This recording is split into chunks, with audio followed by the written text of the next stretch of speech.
पीते हैं, तेरी याद का अमृत पीते हैं।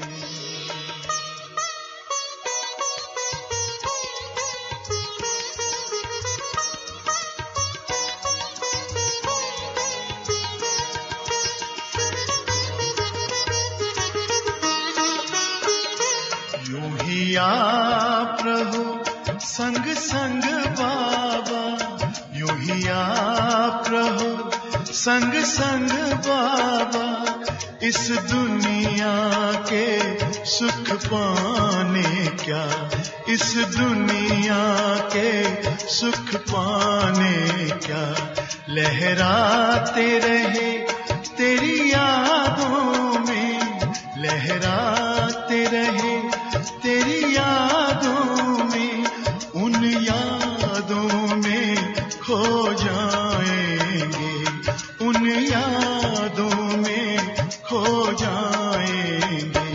तेरी याद का अमृत पीते हैं, तेरी याद का अमृत पीते हैं, तेरी याद में जीते हैं बाबा, तेरी याद में जीते हैं बाबा, तेरी याद का अमृत पीते हैं, तेरी याद का अमृत पीते हैं। रहे याद सदा ही साथ तेरी, रहे याद सदा ही साथ तेरी, बस और न हम कुछ चाहेंगे, बस और न हम कुछ चाहेंगे, तेरी याद का अमृत पीते हैं, तेरी याद का अमृत पीते हैं, तेरी याद का अमृत पीते हैं, तेरी याद का।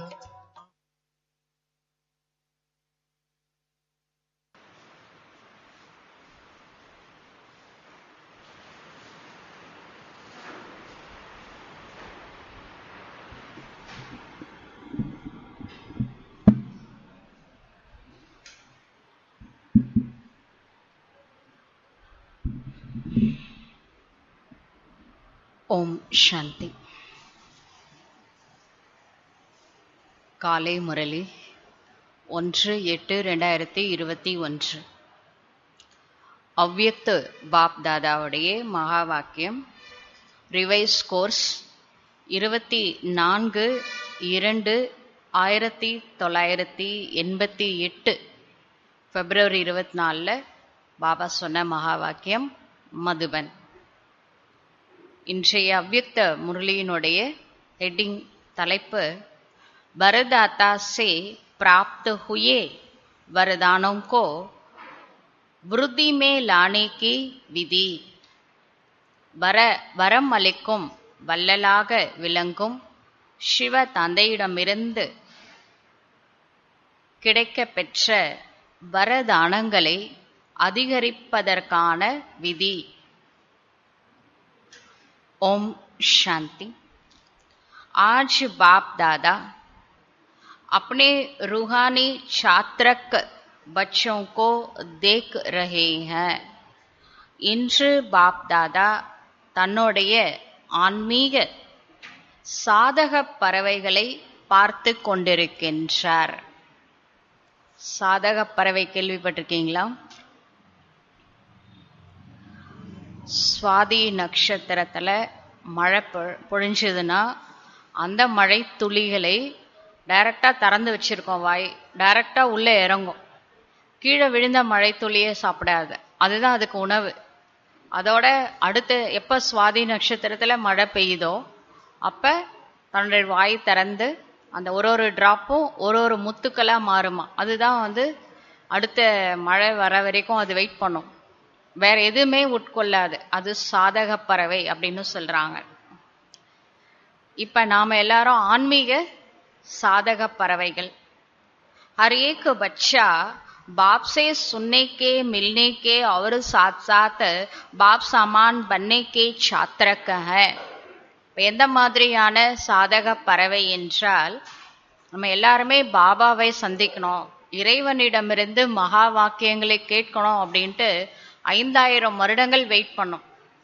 5000 இயர்ஸ் கழிச்சு நம்மளுக்கு பாபாட்டிருந்து டைரக்டா பாபா நம்மளுக்கு ஞான மழை பொழியிறாரு. இதை நாம அப்படியே உட்கொள்கின்றோம். அது அப்படியே உள்ள சப்கான்ஷியஸ் மைண்டுக்கு போயிடுறது. பாபா சொல்ற மகா வாக்கியங்கள் 5000 இயர்ஸ்க்கு அது யூஸ் ஆகும். அழிக்க முடியாத செல்வம் இந்த இறை கல்வி செல்வம் தான். டைரக்டா உள்ள இறங்குது. இதுதான் நம்மளுடைய பேட்டரி ஃபுல்லா 5000 இயர்ஸ்க்கு நம்மளுக்கு யூஸ்ஃபுல்லா இருக்கு. அதனால நாம ஆன்மீக சாதக பறவைகள். सुनने से जन्म जन्मांतर की प्यास मिट जाती है. நம்ம பிறவியா முக்கியமா இந்த துவாபர யுகத்துல இருந்து நம்மளுக்குள்ள ஆன்மீக தேடல் இருந்தது. நான் யார், நான் எங்க இருந்து வந்திருக்கிறேன், எங்க போகணும், என்ன செஞ்சிட்டு இருக்கிறேன், எதுக்காக நான் இங்க இந்த பூமியில இருக்கேன், என்னுடைய லட்சியம் என்ன, பல தேடுதல்கள் இருந்தது. இறைவன் யாரு, எனக்கும் அவருக்கும் என்ன ரிலேஷன்ஷிப் இருக்கு, இந்த பல தேடுதல் ஆத்மால தாகமா இருந்தது. இந்த 2500 வருஷ தேடுதலுக்கு யாராலுமே பதில் சொல்ல முடியல, எந்த குருமார்களாலும் சொல்ல முடியல. சாஸ்திரத்திலயும் இல்லாத விஷயங்களை இன்று பாபா சொல்றதுனால நம்மளுடைய இந்த ஆன்மீக தாகம் தணிக்கப்படுகின்றது. ज्ञान अमृत प्यासी आत्माओं को तृप्त आत्मा बना देता है. இறைவன் மூலமாக கிடைக்கக்கூடிய இந்த ஞான அமிர்தம்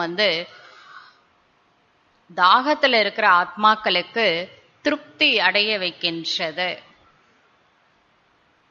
ஒரு நாளைக்கு ஒரு டிராப் ஞான அமிர்தம் நம்ம வாங்குறோம். இது நம்மளுடைய ஆன்மீக தாகத்தை தணிக்கின்றது. ஜென்ம ஜென்மாந்தரமா நாம கேட்ட கேள்விகளுக்கெல்லாம் உள்ளுக்குள்ளவே கேட்டோம். பதில் தெரியாத பல கேள்விகளுக்கு பாபா பதில் சொல்லிட்டு இருக்கிறாரு. அதனால இந்த ஞான அமிர்தத்தால நம்மளுடைய ஆத்மா திருப்தி அடைகின்றது. सुनते सुनते आत्माएं भी बाप समान ज्ञान स्वरूप बन जाती है. இந்த ஞானத்தை கேட்க கேட்க ஒவ்வொரு ஆத்மாவும் பாபாவுக்கு சமமாக ஞானத்தின் சொரூபமாக ஆகிவிடுகின்றது. வாயே கஹே ज्ञान मुरली सुनते सुनते स्वयं भी मुरलीधर बच्चे बन जाते हैं. இப்படி கூட சொல்லலாம். ஞான முரளியை கேட்டு கேட்டு நாம முரளிதரோடைய குழந்தைகளாக ஆகிவிடுகின்றோம். रूहानी मिलन मनाते बाप के स्नेह में समा जाते हैं. பாபாவை மதுபன்ல சந்திக்கிறோம். ஒரு ஆன்மீக சந்திப்பு. பாபாவை சந்திக்கும் பொழுது அந்த ஆன்மீக அன்பு நம்மளுக்கு இறை அன்பு பிராப்தி ஆகின்றது. அந்த இறை அன்புல நம்ம மூழ்கிய நிலையில போயிடுறோம். मिलन मनाते लवलीन मग्न स्थिति वाले बन जाते हैं. நம்ம பாபாவை சந்திக்கின்றோம். அந்த சந்திப்புனால நம்ம மக்ன அவஸ்தால போகிறோம். முதல்ல பாபாவை சந்திக்கிறோம், நாலேஜ் கேட்கிறோம், அந்த ஞானத்துல முழுகிறோம், அன்புல முழுகிறோம்.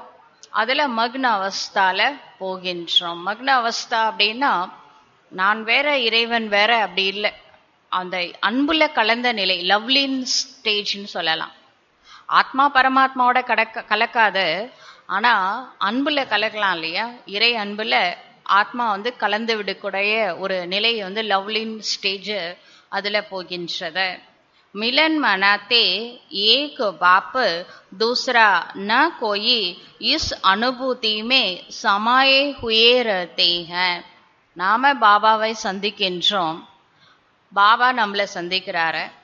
பாபா நம்மளுக்கு நம்மளுடைய பல ஆன்மீக சம்பந்தப்பட்ட கேள்விகளுக்கு பதில் சொல்றாரு. ஆத்மாவுடைய தாகத்தை தணிக்கிறாரு, ஞானத்தை கொடுக்கிறாரு, ஒரிஜினல் அன்பு கொடுக்கிறாரு. எல்லாம் கொடுத்ததுக்கு அப்புறம் எனக்கு ஒரு சிவபாபாவை தவிர வேற யாரும் இல்லை, அந்த ஸ்டேஜ்ல நாம வந்துடுறோம். இஸ் அனுபூதியுமே சமாயே ஹுயே ரஹ்தே ஹை. இந்த ஒரு அனுபவத்துல மூழ்கிய நிலையில் நாம் இருக்கின்றோம். மிலன் மனாத்தே நிர்விக்ன சதா பாப் கே சங்க் கே ரங்குமே லால் பன் ஜாத்தே ஹை. நம்ம பாபாவை சந்திக்கின்றோம், நிர்விக்ன ஸ்டேஜில் இருக்கிறோம். பாபாவை சந்திச்சு பாபாட்டிருந்து சக்தி வாங்கி வாங்கி பாபா மாதிரியே நம்ம ரெட்டா மாறிடுறோம். அதாவது அந்த ஜோதி பரஞ்சோதியா இருக்கிறாரு, நம்ம ஆத்மா ஜோதி அணைந்த தீபமா இருந்தது, இப்ப அணையா விளக்கா மாறிடுச்சு. பாபாட்டிருந்து அவ்வளவு பவர் வாங்கிட்டே இருக்கிறோம். जब ऐसे समाये हुए व स्नेह में लवलीन बन जाते हैं तो क्या आश रहती है. எப்ப நாம பாபாவோட அன்புல மூழ்கிய நிலையில் போகின்றோமோ அப்ப நம்மளுக்கு என்ன ஒரு விருப்பம் இருக்கின்றது. பாபாவோட அன்புல மூழ்கி இருக்கும் பொழுது, லவ்லீன் அவஸ்தால இருக்கும் பொழுது நம்மளுக்கு என்ன ஆசை இருக்கு, என்ன விருப்பம் இருக்கும்? என்ன விருப்பம் இருக்கும்?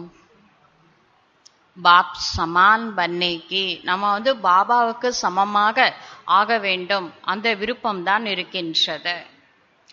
பாப் கே ஹர் கதம் பர் கதம் ரக்னே வாலே அர்த்தார்த் பாப் சமான் பன்னே வாலே. பாபா எடுத்து வைக்கக்கூடிய ஒரு அடி மேல ஒரு அடி வைக்கணும், அப்பதான் நம்ம பாப் சமான் ஆகும். பாபா சமமாகணும்னா பாபா ஏற்கனவே ஒரு பாதை போட்டு போயிருக்கிறார் பிரம்மா பாபா. அதுல போய் 100 மார்க் எல்லா சப்ஜெக்ட்லயும் வாங்கி ஸ்ரீ நாராயண் பதவிக்கு அவர் ரெடி ஆயிட்டாரு. சரிங்களா? நாம அவர் பின்னாடியே நடந்தா போதும், வேற ஒன்றும் செய்வோம். நாம தனி ரூட்டு போட வேணாம், அவர் போட்ட ரூட்டே போதும், அது பின்னாடி நடந்தாலே போதும். जैसे बाप का सदा सर्वशक्तिमान स्वरूप है, ऐसे बच्चे भी सदा मास्टर सर्वशक्तिमान स्वरूप बन जाते हैं. இறைவன் அவனின்றி ஒரு அணு கூட அசையாத சர்வசக்திமான், அவர் தான் ஆல்மைட்டி அத்தாரிட்டி அப்படின்னு சொல்றாங்க. உலகமே அவரோட கண்ட்ரோல்ல தான் இருக்கு. ஆனா நாம அவரை நினைக்க நினைக்க நாம கூட மாஸ்டர் சர்வசக்திமானாக ஆக முடியும். அவர் ஆல்மைட்டி அத்தாரிட்டினா நாம மாஸ்டர் ஆல்மைட்டி அத்தாரிட்டியாக ஆக முடியும், வெறும் நினைக்கிறதுனால. जो बाप का स्वरूप है सदा शक्तिशाली सदा लाइट ऐसे समान बन जाते हैं. शिव பாபாவை பாப் சமான் ஆகணும் அப்படின்னா அவர் ஒளியா இருக்கிறாரு. ஆனா அந்த ஒளிக்கு பவர் ஜாஸ்தி, பவர் ஹவுஸே அவர் தான். அவரை நினைக்க நினைக்க நாமளும் ஈக்குவல் டு காட், அதாவது ஃபுல் சார்ஜ் பேட்டரி ஆயிடலாம்.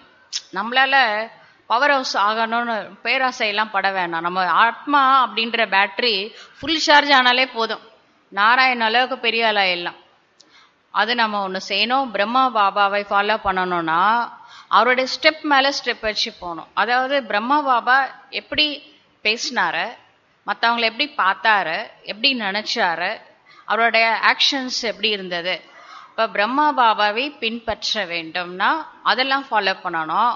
சிவ பாபாவை ஃபாலோ பண்ணணும்னா பாபாவை நினைச்சாலே போதும், அந்த அன்புல மூழ்கினாலே போதும். அவர் சர்வசக்திமானா நம்ம மாஸ்டர் சர்வசக்திமான்.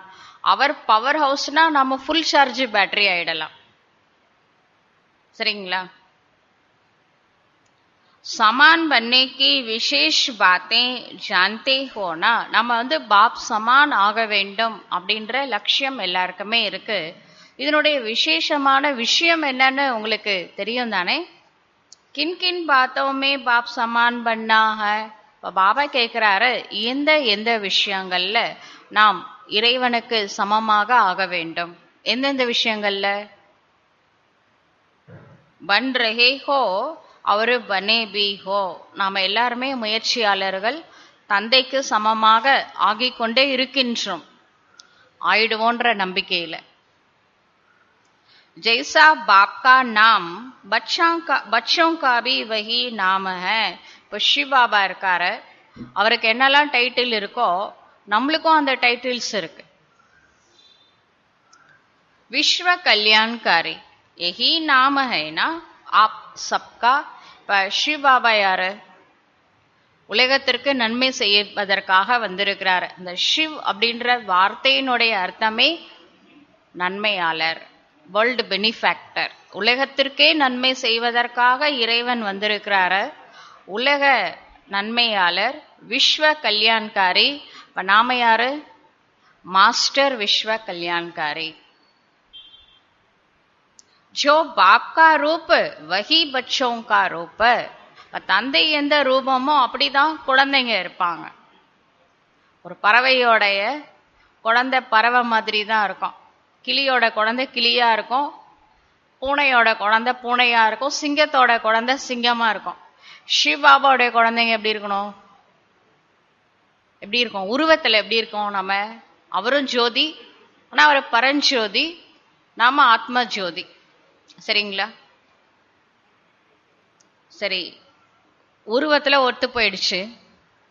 ஜோ பாப் கா ரூப் வஹி பச்சோं का रूप. சில பேர் சொல்லுவாங்க அப்படியே அவங்க அப்பாவை உரிச்சு வச்ச மாதிரி இருக்காங்கன்னு. உருவம் தான் ஒத்து போகுது, ஆனா கேரக்டர் எப்படி இருக்குது? இப்ப அடுத்தது வராற. ஜோ பாப் கா குண है वो बच्चों का. பாபா இப்போ ஒரு தந்தை ஒரு ஐஏஎஸ் ஆபீசரா இருக்கிறார்னா, குழந்தை படிக்கவே இல்லைன்னா எப்படி இருக்கும்? அவர் பெரிய ஜஸ்டிஸா இருக்கிறார், ஹைகோர்ட் ஜஸ்டிஸ், குழந்தை குற்றவாளி கூண்டுல நின்னா அவருக்கு எப்படி இருக்கும்? யோசிச்சு பாருங்க. அது மாதிரி சிவபாபா எல்லா குணங்களையும் எப்படி இருக்கிறாரு? கடல் கடலா இருக்கிறாரு. உருவத்துல ஒத்து போயிடுச்சு. ஆத்மாவும் பரமாத்மாவும் ஜோதி சுரூபம் தான். ஆனா குணங்கள் எங்க போச்சு? எங்க போச்சு? எனக்கு ஒரு டிராப்பு உண்மையான அமைதி இருந்தா போதுங்க. நீ அன்பு கடலாக இருக்கின்றாய், எனக்கு ஒரு துளி அன்பு கொடுத்தா போதும் அப்படின்னு நம்ம கேட்கிறோம் கடவுளை பார்த்து. யோசிச்சு பாருங்க, அவர்கிட்ட இருக்கிற குணங்களுக்கும் நம்ம கிட்ட இருக்கிற குணங்களுக்கும் சம்பந்தம் இருக்கா? बाप के हर गुण को धारण करने वाले ही पाप समान बनते हैं. அப்ப பாபா எப்படியோ அவருடைய குணங்களை அப்படியே நாம தாரணை செய்யணும். உருவத்துல ஒத்து போனா பத்தாது, அவருடைய கேரக்டரோடவும் ஒத்து போகணும். அப்பதான் ஃப்ரீக்வன்சி மேட்ச் ஆகும், பாப் சமான் ஆயிட்டோம்னு அர்த்தம். அப்ப பாபாவுடைய குணங்கள் என்னது? எல்லா தெய்வீக குணங்கள்லயும் கடலா இருக்கிறாரு. நாம அட்லீஸ்ட் ஒரு நதியாவாதான் இருக்கணும்ல. ஒரு டிராப் போதுமா? ஜோ பாப் கா காரிய வ பச்சோं का कार्य. அடுத்த விஷயத்துக்கு வரார. பாபா என்ன வேலை செய்யறாரோ அது இப்ப ஒரு பெரிய டாக்டரா இருக்கிறாருன்னா அவங்களுடைய குழந்தைய எப்படியாவது டாக்டர் ஆக்கிடுறாங்க. ஒரு டெக்ஸ்டைல் ஓனர் பிசினஸ் பண்றாருன்னா அவங்க குழந்தை எந்த ஃபீல்டுல போனாலும் இழுத்து பிசினஸ்ல உட்கார வச்சிடுறாங்க. அதே மாதிரி ஒரு ஜவுளி என்ன சொல்லுவாங்க, ஜவுளி கடை வச்சிருக்கிறவர் அந்த குழந்தைய ஜவுளி கடையில உட்கார வச்சிடுறாரு. நகை கடையில வச்சிருக்கிறவர் அந்த குழந்தைய படிக்க வச்சு கடைசியில அந்த நகை கடையில கொண்டுட்டு உட்கார வச்சிடுறாங்க இல்லையா? எந்த கடை நடத்துறாங்களோ அதுல அந்த குழந்தைய கொண்டுட்டு உட்கார வச்சிடுறாங்க. சரிங்களா? இப்ப பாருங்க, ஸ்ரீபாபா என்ன தொழில் பண்றாரு, நாம என்ன தொழில் பண்றோம்? முதல்ல உருவம் ஒத்து போதான்னு கேட்டாரு. அவரு ஜோதீஸ்வரமும் நாமளும் ஜோதீஸ்வரமும். ஆனா அடிக்கடி மறந்து போயிடுறீங்க, அது ஒரு விஷயம் இருக்குது. ஆனா அது இருக்கா இல்லையா? அடிக்கடி 6 அடி அவங்கவுங்க ஹைட்டு என்சான் உடல் இருக்குல்லையா, அவங்கவுங்க கையில 8 சான் இருக்குமா அவங்கவுங்க உடம்பு. அந்த உடம்பு தான் நான் நினைச்சுக்கிறோம், அது கிடையாது. நான் ஆத்மா, ஆத்மா வேற உடல் வேற. இந்த நினைவு முதல் ஸ்டெப்பு. பாப் சமான் ஆகணும்னா அவர் எப்பவுமே பரஞ்சோதியா இருக்கிறாரு, நானும் ஜோதி ஸ்வரூபமான ஆத்மா தான். இந்த உடல் ஒரு டெம்பரரி வேஷம், இந்த உலக நாடகத்துல நடிக்கிறதுக்காக. ஒரிஜினலா நான் ஜோதி ஸ்வரூபமா இருக்கிறேன், நான் அழிவற்ற ஆத்மா, பாயிண்ட் ஆஃப் லைட். இது முதல் ஸ்டேஜ் பாப் சமான் ஆகிறதுக்கு. உருவத்துல ஒத்து போகணும். செகண்ட் ஸ்டெப்பு அவரோட கேரக்டரோட ஒத்து போகணும். பாபா எல்லா குணங்களையும் கடலா இருக்கிறாருன்னா நானும் அந்த மாதிரி மாஸ்டர் கடலாக இருக்க வேண்டும். அவர்கிட்ட அன்பு இருக்கு, அமைதி இருக்கு, தைரியம் இருக்கு. அவருக்கு என்ன இல்லை? எல்லா குணங்களையும் நிறைஞ்சவரா இருக்கிறாரு. அந்த அத்தனை குணங்களும் நம்மளுக்குள்ள கொண்டுட்டு வரணும். இது செகண்ட் ஸ்டெப்பு பாப் சமான் ஆகிறதுக்கு.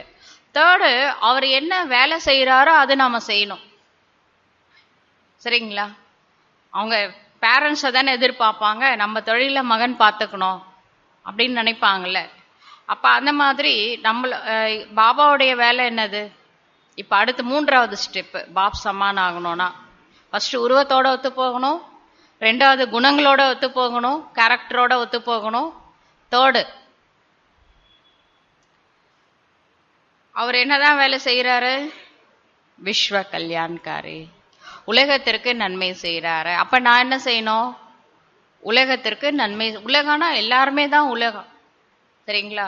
எங்க பக்தி மார்க்கத்துல போய் கடவுளுக்கு முன்னாடி என்ன கேட்குறாங்க? கடவுளே நான் நல்லா இருக்கணும், எங்க ஃபேமிலி நல்லா இருக்கணும். யாராவது உலகம் நல்லா இருக்கணும்னு கேட்டிருக்காங்களா? யாராவது ஒருத்தவங்க கேட்டிருக்காங்களா? ஆனா இங்க பாபா என்ன சொல்றாரு? உலகமே உங்களோட குடும்பமா நினைங்க. விஸ்வ கல்யாண்காரி அப்படின்ற டைட்டில் கொடுத்திருக்கிறாரு. ஏன்னா அவர் அப்படிதான் இருக்கிறாரு, உலகமே நல்லா இருக்கணும் அப்படின்னு நினைக்கக்கூடியவர். அதுல 5 தத்துவங்கள் சகிதமாக அத்தனை கோடி ஆத்மாக்களும் நல்லா இருக்கணும் அப்படின்னு நினைக்கக்கூடியவர் இறைவன். அவரோட தொழிலை நாம செய்யறோமா? இது தேர்ட் ஸ்டெப். सब बातों में बाप समान बनना है. உருவத்திலையும் ஒத்து போகணும், நிராகாரி ஸ்டேஜ்ல குணங்கள்லையும் ஒத்து போகணும். மூன்றாவது அவர் வேலையே நாம அவர் என்ன வேலை செய்யறாரோ அந்த கடமை தான் நம்மளுடைய கடமையாக இருக்க வேண்டும். லட்சியத்தோ சபிகா வஹி ஹைனா, இப்ப எல்லாருக்குமே அதுதான் லட்சியம், பாப் சமான் ஆகணும். सम्मुख रहने वाले नहीं लेकिन समान बनने वाले हैं. எப்பவுமே பாபாவுக்கு முன்னாடியே உட்கார்ந்துட்டு இருக்கிறவங்க கிடையாது, பாபாவுக்கு சமமாக ஆகக்கூடியவர்களாக இருக்க வேண்டும். इसको ही कहा जाता है फॉलो फादर करने वाले. இப்ப இதைதான் சொல்லப்படுகின்றது தந்தையை பின்பற்றக்கூடியவர்கள் என்று. तो अपने को चेक करो, सब बातों में कहां तक बाप समान बने हैं. இப்ப நீங்க செக் பண்ணி பாருங்க, சிவ பாபாவுடைய உருவத்தோட நான் ஒத்து போறேனா? 24 hours நான் சோல் கான்சியஸ்ல இருக்கிறேனா? ஆத்மா உணர்வுல இருக்கிறேனா? ரெண்டாவது, அவருடைய கேரக்டரும் என்னோட கேரக்டரும் ஒத்து போகுதா? அவருடைய குணங்களுக்கு ஈக்குவலா என்னுடைய குணங்கள் இருக்கா? தேர்டு அவர் என்ன வேலை செஞ்சிட்டு இருக்கிறாரோ அதை நான் செய்யறேனா? இந்த 3 விஷயத்துல நான் பாப் சமான் ஆக வேண்டும். லட்சியம் கரெக்ட், ஆனா லட்சணம் எப்படி இருக்கு அதை கொஞ்சம் பாருங்க. சமான் பன்னே கா வரதான் आदि से बाप ने बच्चों को दिया है. பாப் சமான் பவ என்னும் வரதானத்தை வந்த நாள்லே பாபா கொடுத்துட்டாரு.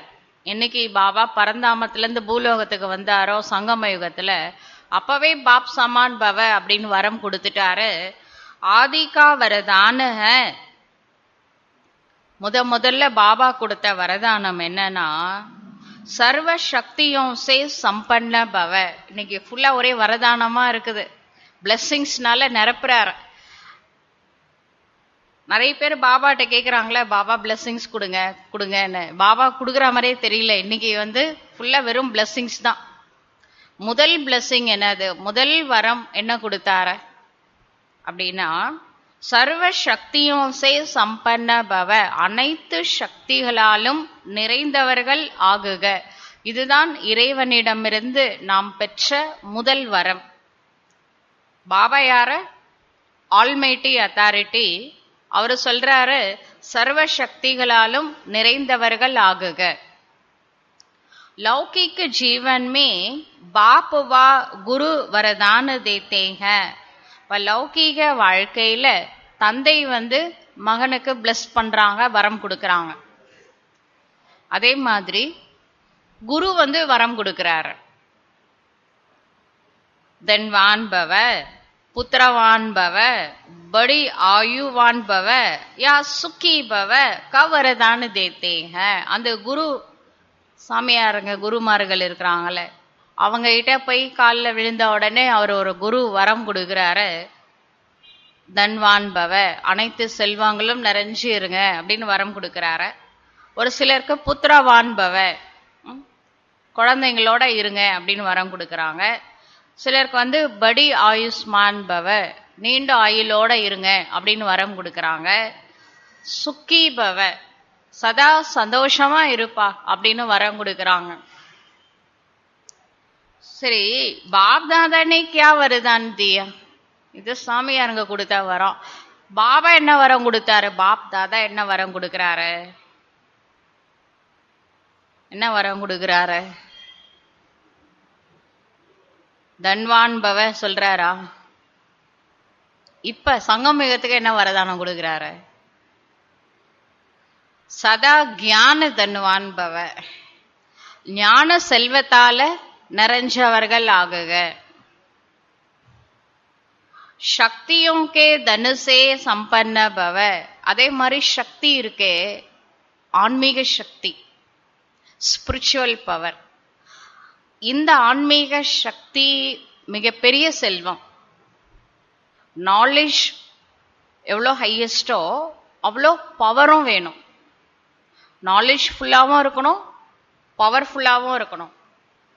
கிளாஸ் கேட்கும் போது நாலேஜ் அப்படின்ற செல்வம் கிடைக்குது, யோகா பண்ணா சக்தி அப்படின்ற செல்வம் கிடைக்குது.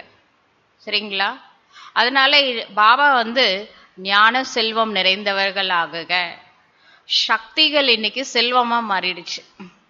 புது பாயிண்ட்.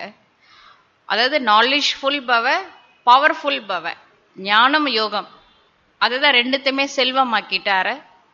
சதா ஞான செல்வம் நிறைந்தவர்கள் ஆகுக, சக்தி எனும் செல்வத்துல நிறைந்தவர்கள் ஆகுக. வரம் கொடுத்துட்டாரா? இது சிவபாபா கொடுத்த வரமாகும். எஹி பிராமண ஜீவனுக்கா கசானா ஹை, இதுதான் பிராமண வாழ்க்கையினுடைய கசானா. ஞானம் யோகம், நாலேஜ் ஃபுல்லாகவும் இருக்கணும், பவர்ஃபுல்லாகவும் இருக்கணும், வரமா கொடுத்திருக்கிறாரு. जब से ब्राह्मण जन्म लिया तब से संगम युग की स्थापना के कार्य में अंत तक जीना अर्थार्थ बड़ी आयुष्मान भव. முதல்ல செல்வத்தை கொடுத்துட்டாரு, ஞான செல்வத்தை கொடுத்தாரு, சக்தி எனும் செல்வத்தை கொடுத்துட்டாரு. நோட் பண்ணி வச்சுக்கோங்க. அடுத்து எப்ப நீங்க பிராமண பிறவி எடுத்தீங்களோ, பிகே ஆனீங்களோ, அந்த நாள்ல இருந்து இந்த சங்கம யுகம் எப்போ முடியுதோ, சங்கம யுகத்தோட ஸ்தாபனா காரியம் எப்போ முடிகின்றதோ அது வரைக்கும் நீங்க உயிரோட இருங்க. ஏன்னா நடுவில் சில பேர் கிளம்பி வேற குரூப்புக்கு போயிடுறாங்க, இல்லை பாபா விட்டு போயிடுறாங்க, அதெல்லாம் நடக்குது. அதனால பாபா சொல்றாரு, எப்ப பிகே ஆனீங்களோ அந்த நாள் முதல் கொண்டு இந்த சங்கமயுகம் முடிகிற வரைக்கும், சங்கமயுகம் முடியல, சத்தியுகம் வர வரைக்கும் சங்கமயுகம் நடந்துட்டு இருக்குது. பாபா எங்கேயும் மேல எல்லாம் போயிடல, ரெண்டு பாபாவும் இங்கதான் இருக்கிறாங்க, சூக்ஷ்மமா இருக்கிறாங்க. அதனால படி ஆயுஷ்மான் பவ, நீண்ட ஆயுளோட கடைசி வரைக்கும் இருங்க அப்படின்னு வரம் கொடுக்கிறாரு. சரீரத்துல இருந்து ஆத்மா கிளம்புற வரைக்கும் பிகேவா இருங்க அப்படிங்கிற வரம் கொடுக்கிறாரு. बीच में अगर ब्राह्मण जीवन से निकल पुराने संस्कारों व पुराने संसार में चले जाते हैं तो,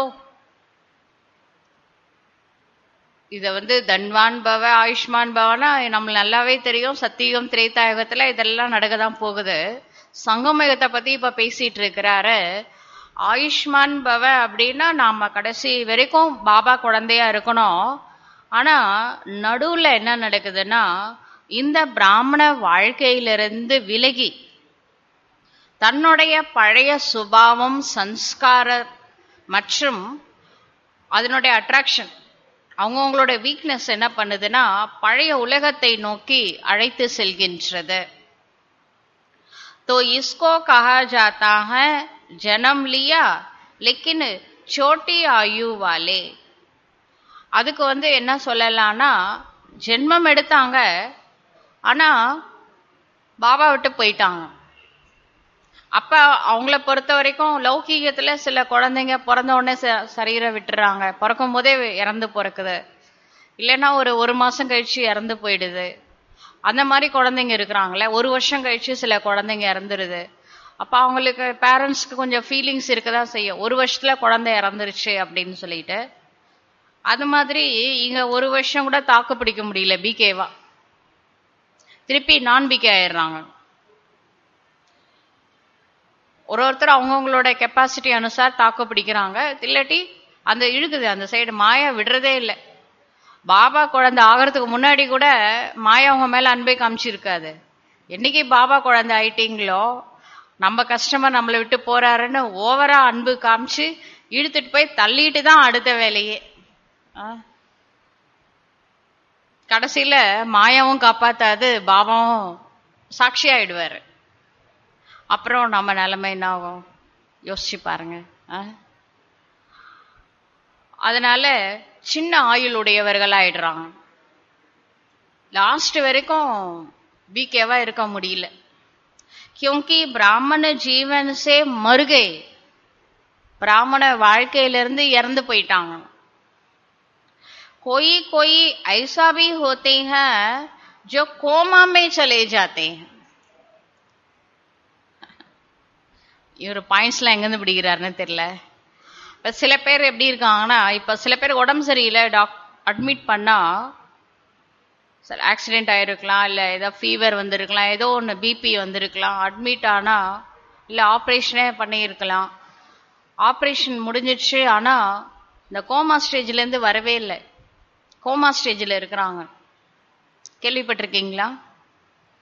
होते हुए भी ना के बरोबर होते हैं. கோமா ஸ்டேஜ்னா அவங்களால பேச முடியாது, அவங்க பார்ப்பாங்க ஆனால் புரிஞ்சிட்டாங்களா இல்லையான்னு தெரியாது, எதையோ பார்ப்பாங்க, பேச முடியாது, அசைய முடியாது, ஒண்ணுமே செய்ய முடியாது. அதுக்கு பேர் கோமா ஸ்டேஜ். சரிங்களா? லௌகீகத்துல அப்படி நடக்குது. அந்த ஆப்ரேஷன் முடிச்சதுக்கு அப்புறம் இந்த பிரெயின்ல எல்லாம் ஆப்ரேஷன் நடக்குதுல்ல, அவங்க அந்த மாதிரி ஸ்டேஜுக்கு போயிடுறாங்க. இல்ல ஆக்சிடென்ட் ஆனா கோமா ஸ்டேஜுக்கு போறாங்க. பல காரணங்கள் இருக்கு. और कभी कभी जाग भी जाते हैं. இந்த கோமா ஸ்டேஜில் இருக்கிறவங்க 1 மாசம் கழிச்சு எழுந்துக்கிறவங்க இருக்காங்க, 1 வருஷம் கழிச்சு எழுந்துக்கிறவங்களும் இருக்கிறாங்க, இல்ல போயிடுறவங்களும் இருக்கிறாங்க. ரொம்ப வித்தியாசமா இருக்கும் கோமா ஸ்டேஜ். அது வரைக்கும் இருப்பாங்க, ஆத்மா உடம்புல தான் இருக்கும், ஆனா பேசாது, ஒண்ணுமே செய்யாது, ஆக்ஷனே இருக்காது, எந்த கை கால் மூவ்மெண்ட்ஸ்லாம் இருக்காது. அதுக்கு பேர் கோமா ஸ்டேஜ். लेकिन वह जिंदा होते भी मरने के समान ही होता है. அவங்க உயிரோட தான் இருக்கிறாங்க, ஆனா அவங்க இறந்த மாதிரி தான் இருப்பாங்க, அவங்க இருந்தும் இல்லாத மாதிரி ஸ்டேஜ் அது. तो बड़ी आयु भव अर्थार्थ सदा आदि से अंत तक ब्राह्मण जीवन व श्रेष्ठ दिव्य जीवन की सर्व प्राप्तियों में जीना. இப்போ பாபா புரிய வைக்கிறாரு. ஆயுஷ்மான் பவன் சொன்னார்ல, அதாவது நீண்ட ஆயுளோட இருங்க, சரீரம் விடுற வரைக்கும் பிகேவா இருங்கன்னு சொன்னார்ல, அதனுடைய அர்த்தம் கோமா ஸ்டேஜில் இருங்கன்னு சொல்லல, சரீரம் விடுற வரைக்கும் உயிரோட இருங்கன்ட்டாரு. உயிரோட இருக்கிறதுனா கோமா ஸ்டேஜில் இருக்கணும், ஏன்னா அதுவும் உயிரோட தான் இருக்கு, அந்த ஆத்மா உடம்புல இருந்து போல, ஆனா எப்படி இருக்கு, கோமா ஸ்டேஜில் இருக்கு. அப்படி இருக்கக்கூடாது பிகேஸ். கடைசி வரைக்கும் பிகேவா இருந்தா அர்த்தம், கோமா ஸ்டேஜில் இருங்கன்னு நான் சொல்லல. எப்படி இருக்கணும், எல்லா குணங்களும் சக்திகளும் நிறைஞ்சு தெம்பா இருங்கன்னு சொல்றாரு. சிரேஷ்டமான வாழ்க்கையினுடைய எல்லா பிராப்திகளோடவும் வாழுங்க. बड़ी आयु के साथ साथ निरोगी भव का भी वरदान आवश्यक है. இப்ப நாம பிகே ஆனதுல இருந்து சரீரம் விடுற வரைக்கும் பிகேவாவே இருக்கணும், ஆனா கோமா ஸ்டேஜ்லயும் போயிடக்கூடாது, நடுவுல இல்ல உடம்பு சரியில்லாம போயிடக்கூடாது. கொஞ்சம் நிரோகி பவன்னு ஒரு வரம் கொடுக்கிறாரு. நிரோகி பவ, நோயற்ற வாழ்வுதான் குறைவற்ற செல்வம்னு சொல்றாங்களே, அந்த மாதிரி நோயற்ற வாழ்வு வாழக்கூடியவர்கள் ஆகுக. மனமும் ஆரோக்கியமா இருக்கணும், உடலும் ஆரோக்கியமா இருக்கணும். அந்த மாதிரி ஒரு வரம் வேற இன்னைக்கு ஒரே வரதானத்தினால நிரப்புறாரு. முதல்ல 2 செல்வம் கொடுத்தாரு, நாலேஜ் பவர், 2 செல்வம் கொடுத்தாரு. அடுத்து என்ன கொடுத்தாரு, ஆயுஷ்மான் பவ. அது கூட எப்படி, நீண்ட ஆயுளோட இருங்க, ஆனா நீண்ட ஆயுளோட இருங்க, கூடவே நிரோகியா இருங்க. நீண்ட ஆயுளோட இருந்துட்டு கோமா ஸ்டேஜ்ல இருந்து என்ன பிரயோஜனம்? அப்படியும் இருக்கக்கூடாது. உடம்பு சரியில்லாம அடிக்கடி போராடிக்கிட்டும் இருக்க வேணாம். நீண்ட ஆயுளோட நிரோகியா இருங்க. இது மனசு சம்பந்தப்பட்ட விஷயம் பாபா சொல்றதெல்லாம். அகர் ஆயு படி ஹை லேக்கின் இதான் விஷயம் வராரு. நீண்ட ஆயுளோட இருக்கிறாங்க, பிகேவா, சரீரம் விடுற வரைக்கும் பிகே தான். நடுவுல லேக்கின் ஆனால் மாயா की வியாதி बार बार कमजोर बना देती है. இந்த மாயாவுடைய வியாதி, ஸ்தூலமான வைரஸ் அட்டாக் ஆகுதுல்ல, அது மாதிரி இந்த மாயா வந்து 5 விகாரம் இருக்கு இல்லையா, எப்பயாவது ஏதாவது ஒண்ணு தாக்கிக்கிட்டே இருக்குது விகாரங்கள். அதனால வீக் ஆயிடுது ஆத்மா, அடிக்கடி தாக்கிக்கிட்டே இருக்கு. மாயாவுடைய வியாதியினால பலவீனமா ஆயிடுறாங்க. तो वो जीना भी जीना नहीं है. எப்ப பார்த்தாலும் ஏதாவது ஒரு விகாரத்துக்கு அடிக்ஷன். இதெல்லாம் ஒரு வாழ்க்கையான்னு கேக்குறாரு. तो बड़ी आयु भव के साथ सदा तंदुरुस्त रहना अर्थात निर्विघ्न रहना है. அதனால நீண்ட ஆயுளோட வாழுங்க, கடைசி வரைக்கும் பிகேவா இருங்க, நடுவுல நம்மளை விட்டு போயிடாதீங்க. போனா எங்க போக முடியும்? பெரிய பெரிய யானையெல்லாம் பிடிக்கணும்னா என்ன செய்வாங்கன்னா, பெருசா பள்ளம் தோண்டி அது மேல கிளைகள்லாம் போட்டு வச்சிடுவாங்க, மரக்கிளைகள்லாம். அதுல பசுமையான இலைகள்லாம் இருக்கும். அது வந்து இந்த யானை என்ன செய்யும்னா, நம்ம மரத்துல இருந்து உடைக்க வேணாம், கீழே இருக்கே பச்சையா அப்படின்ட்டு அந்த கிளைய சாப்பிட்றதுக்காக அப்படி போகும். அப்படி போனா என்ன ஆகும், பள்ளத்துல விழுந்துடும். அப்புறம் யானையை மேல வர முடியாதுல, மாட்டிக்கும். அது மாதிரி மகாரத்திகளை கூட சில பேர் கவுகிறதுக்காக பள்ளம் தோண்டி வச்சு, குழி தோண்டி வச்சிருப்பாங்க. அது வேற யாரும் இல்ல, இந்த மாயாதான். அட்ராக்ஷன் காமிக்குது, காணல் நீர் மாதிரி. அவங்க என்ன பண்ணிடுறாங்க, ஓஹோ பேரு புகழ் கொடுக்குறாங்க, வேற ஒரு டிபார்ட்மெண்ட்ல இருந்து கிடைக்குது. அவங்க என்ன பண்றாங்க, அப்படியே போறாங்க, அங்க போய் என்ன பண்றாங்க, உள்ள மாட்டிக்கிறாங்க. பாபா எல்லாத்தையும் பார்த்துட்டு இருக்கிறாரு. பாபா விட்டு போனவங்க, பாபா வந்து சுபபவன் வச்சாலும் அவங்க ரிட்டர்ன் வர்றது கஷ்டம். அபிமானத்தை விட்டா வரலாம், இல்லாட்டி உள்ள மாட்டிக்கிறாங்க. யோசிச்சு பாருங்க, அங்க போய் மாட்டலாமா, மாயாட்ட போய் மாட்டலாமா? அதனால நீங்க நீண்ட ஆயுளோட இருங்க, கூடவே வந்து தந்துருஸ்த் ஆரோக்கியமா இருங்க, நிர்விக்னமா இருங்க, மாயாட்ட மாட்டாதீங்க. கண்டுபிடிக்கிற சக்தி பாபா கொடுத்திருக்கிறாரு. யார என்ன சொன்னாலும் வள்ளுவர் சொல்லியிருக்காருல, அப்பொருளில் மெய்ப்பொருள் காண்பது அறிவு. அறிவு யூஸ் பண்ணுங்க, புத்தி கொடுத்திருக்கிறாரு, கண்டுபிடிங்க. மாயாவா இல்லையான்னு மாட்டிடாதீங்க. உங்க வாழ்க்கை உங்க கையில இருக்குது. बार बार उलझन में वाल दिल शिकस्त की स्थिति के बिस्तर हवाले नहीं होना है. அடிக்கடி குழப்பம், அடிக்கடி மனசு உடையிறது. இது எப்படி இருக்குன்னா, அடிக்கடி பெட் ரிடன் ஆகுறது. இப்பதான் சரியாயிட்டு வந்திருக்காங்க ஹாஸ்பிட்டல்ல இருந்து, அப்புறம் பார்த்தா திருப்பி அட்மிஷன். ஒரு மாசத்துல எத்தனை முறை அட்மிஷன் ஆவீங்க? அப்ப அவ்வளோ வீக்காவா இருக்கிறீங்க. जो कोई बीमार होता है तो बिस्तर हवाले होता है ना. ரொம்ப உடம்பு முடியலன்னா ஹாஸ்பிட்டல்ல போய் அட்மிட் பண்ணிடுறாங்க. அட்மிட் பண்றாங்களா இல்லையா? முடியாதவங்கள.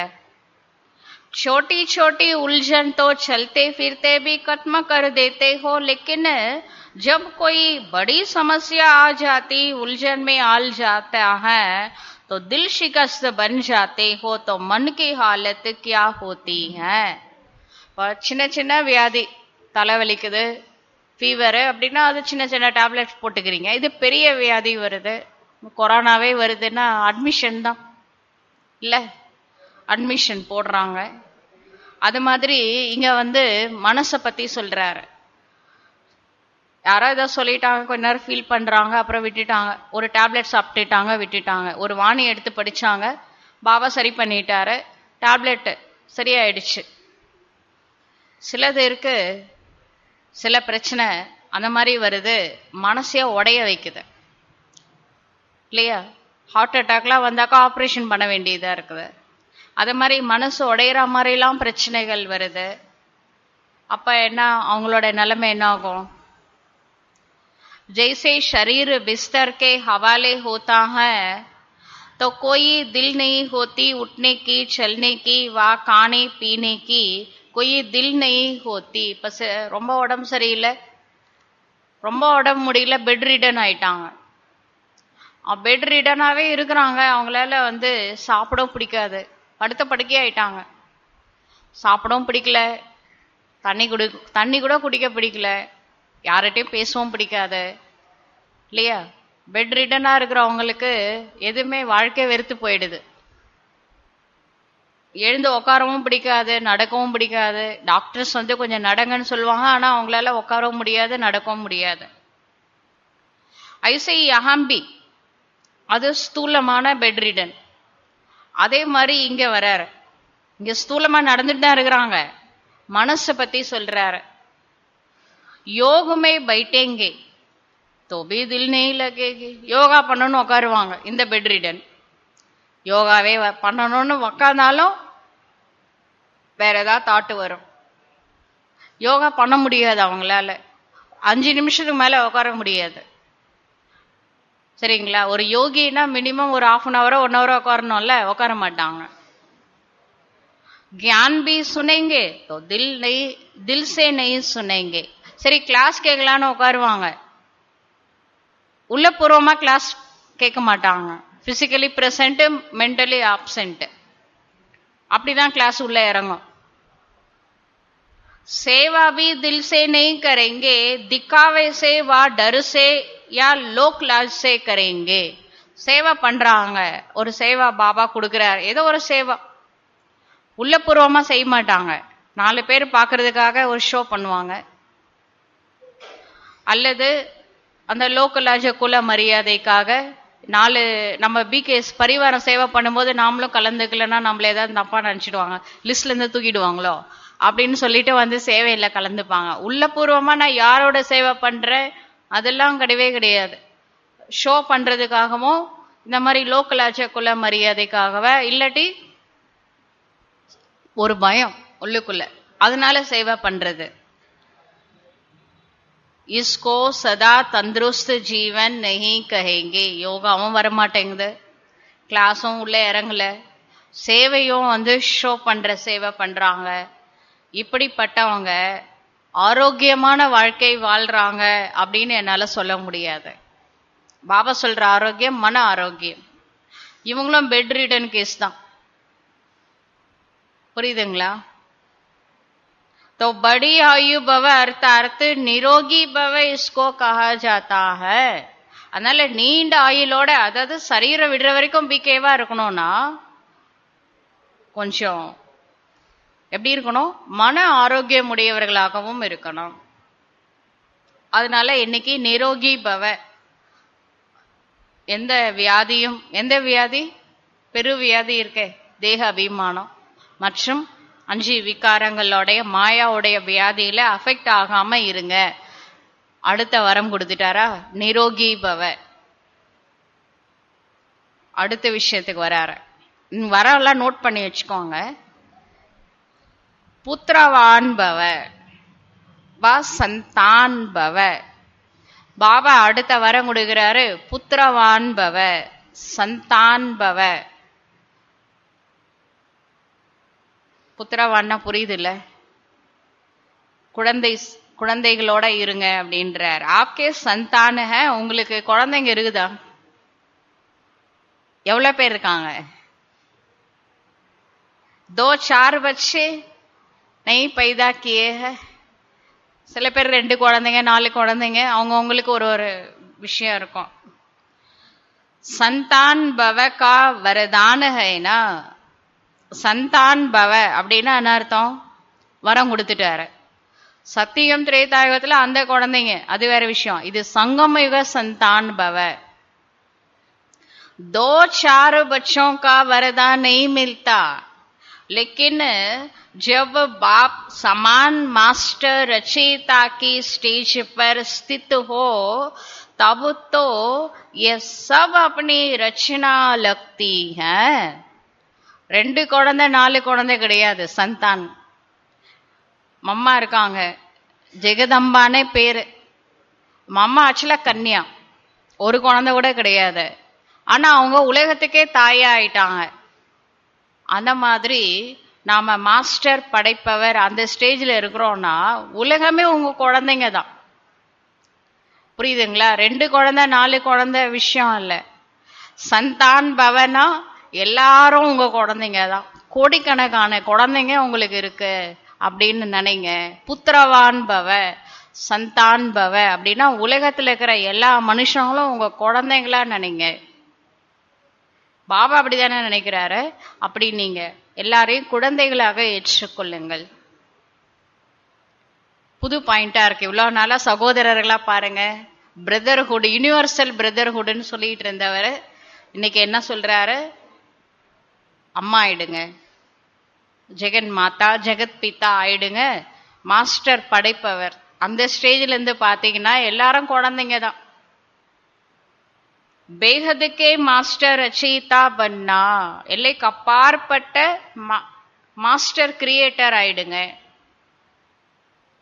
ये बेहद का पुत्रवान भव संतान भव हो जाता. இப்ப அடுத்த வரம் என்ன கொடுத்தாரு? எல்லைக்கு அப்பாற்பட்ட சந்தான் பவ. 2 குழந்தைங்க பவ 4 குழந்தைங்க பவன்னு சொல்லல, உலகமே உங்க குழந்தைங்க தான். அந்த மாதிரி எல்லைக்கு அப்பாற்பட்ட புத்திரவான் பவ ஒரு வரம் கொடுத்துட்டாரா? கேட்ச் பண்ணிட்டீங்களா? அதுக்கே நீ कि जो 2-4 जिजासु हमने बनाया वह मेरे है नहीं. 2 ஸ்டூடெண்ட்ஸ்க்கு கோர்ஸ் எடுத்தேன், அவங்க 2 பேர் என்னோட குழந்தைங்க. 4 பேருக்கு கோர்ஸ் எடுத்தேன், அதனால அந்த 4 பேர் தான் என்னோட குழந்தைங்க. கோர்ஸ் எடுக்காதவங்களாம் பாபா சொல்றாரு, மாஸ்டர் ரச்சிதா की ஸ்டேஜ் बेहद के ஸ்டேஜ் है. மாஸ்டர் படைப்பவர்னா உலகமே உங்க குழந்தைங்க தான். அப்படி அந்த ஸ்டேஜ்ல இருந்து பாருங்க.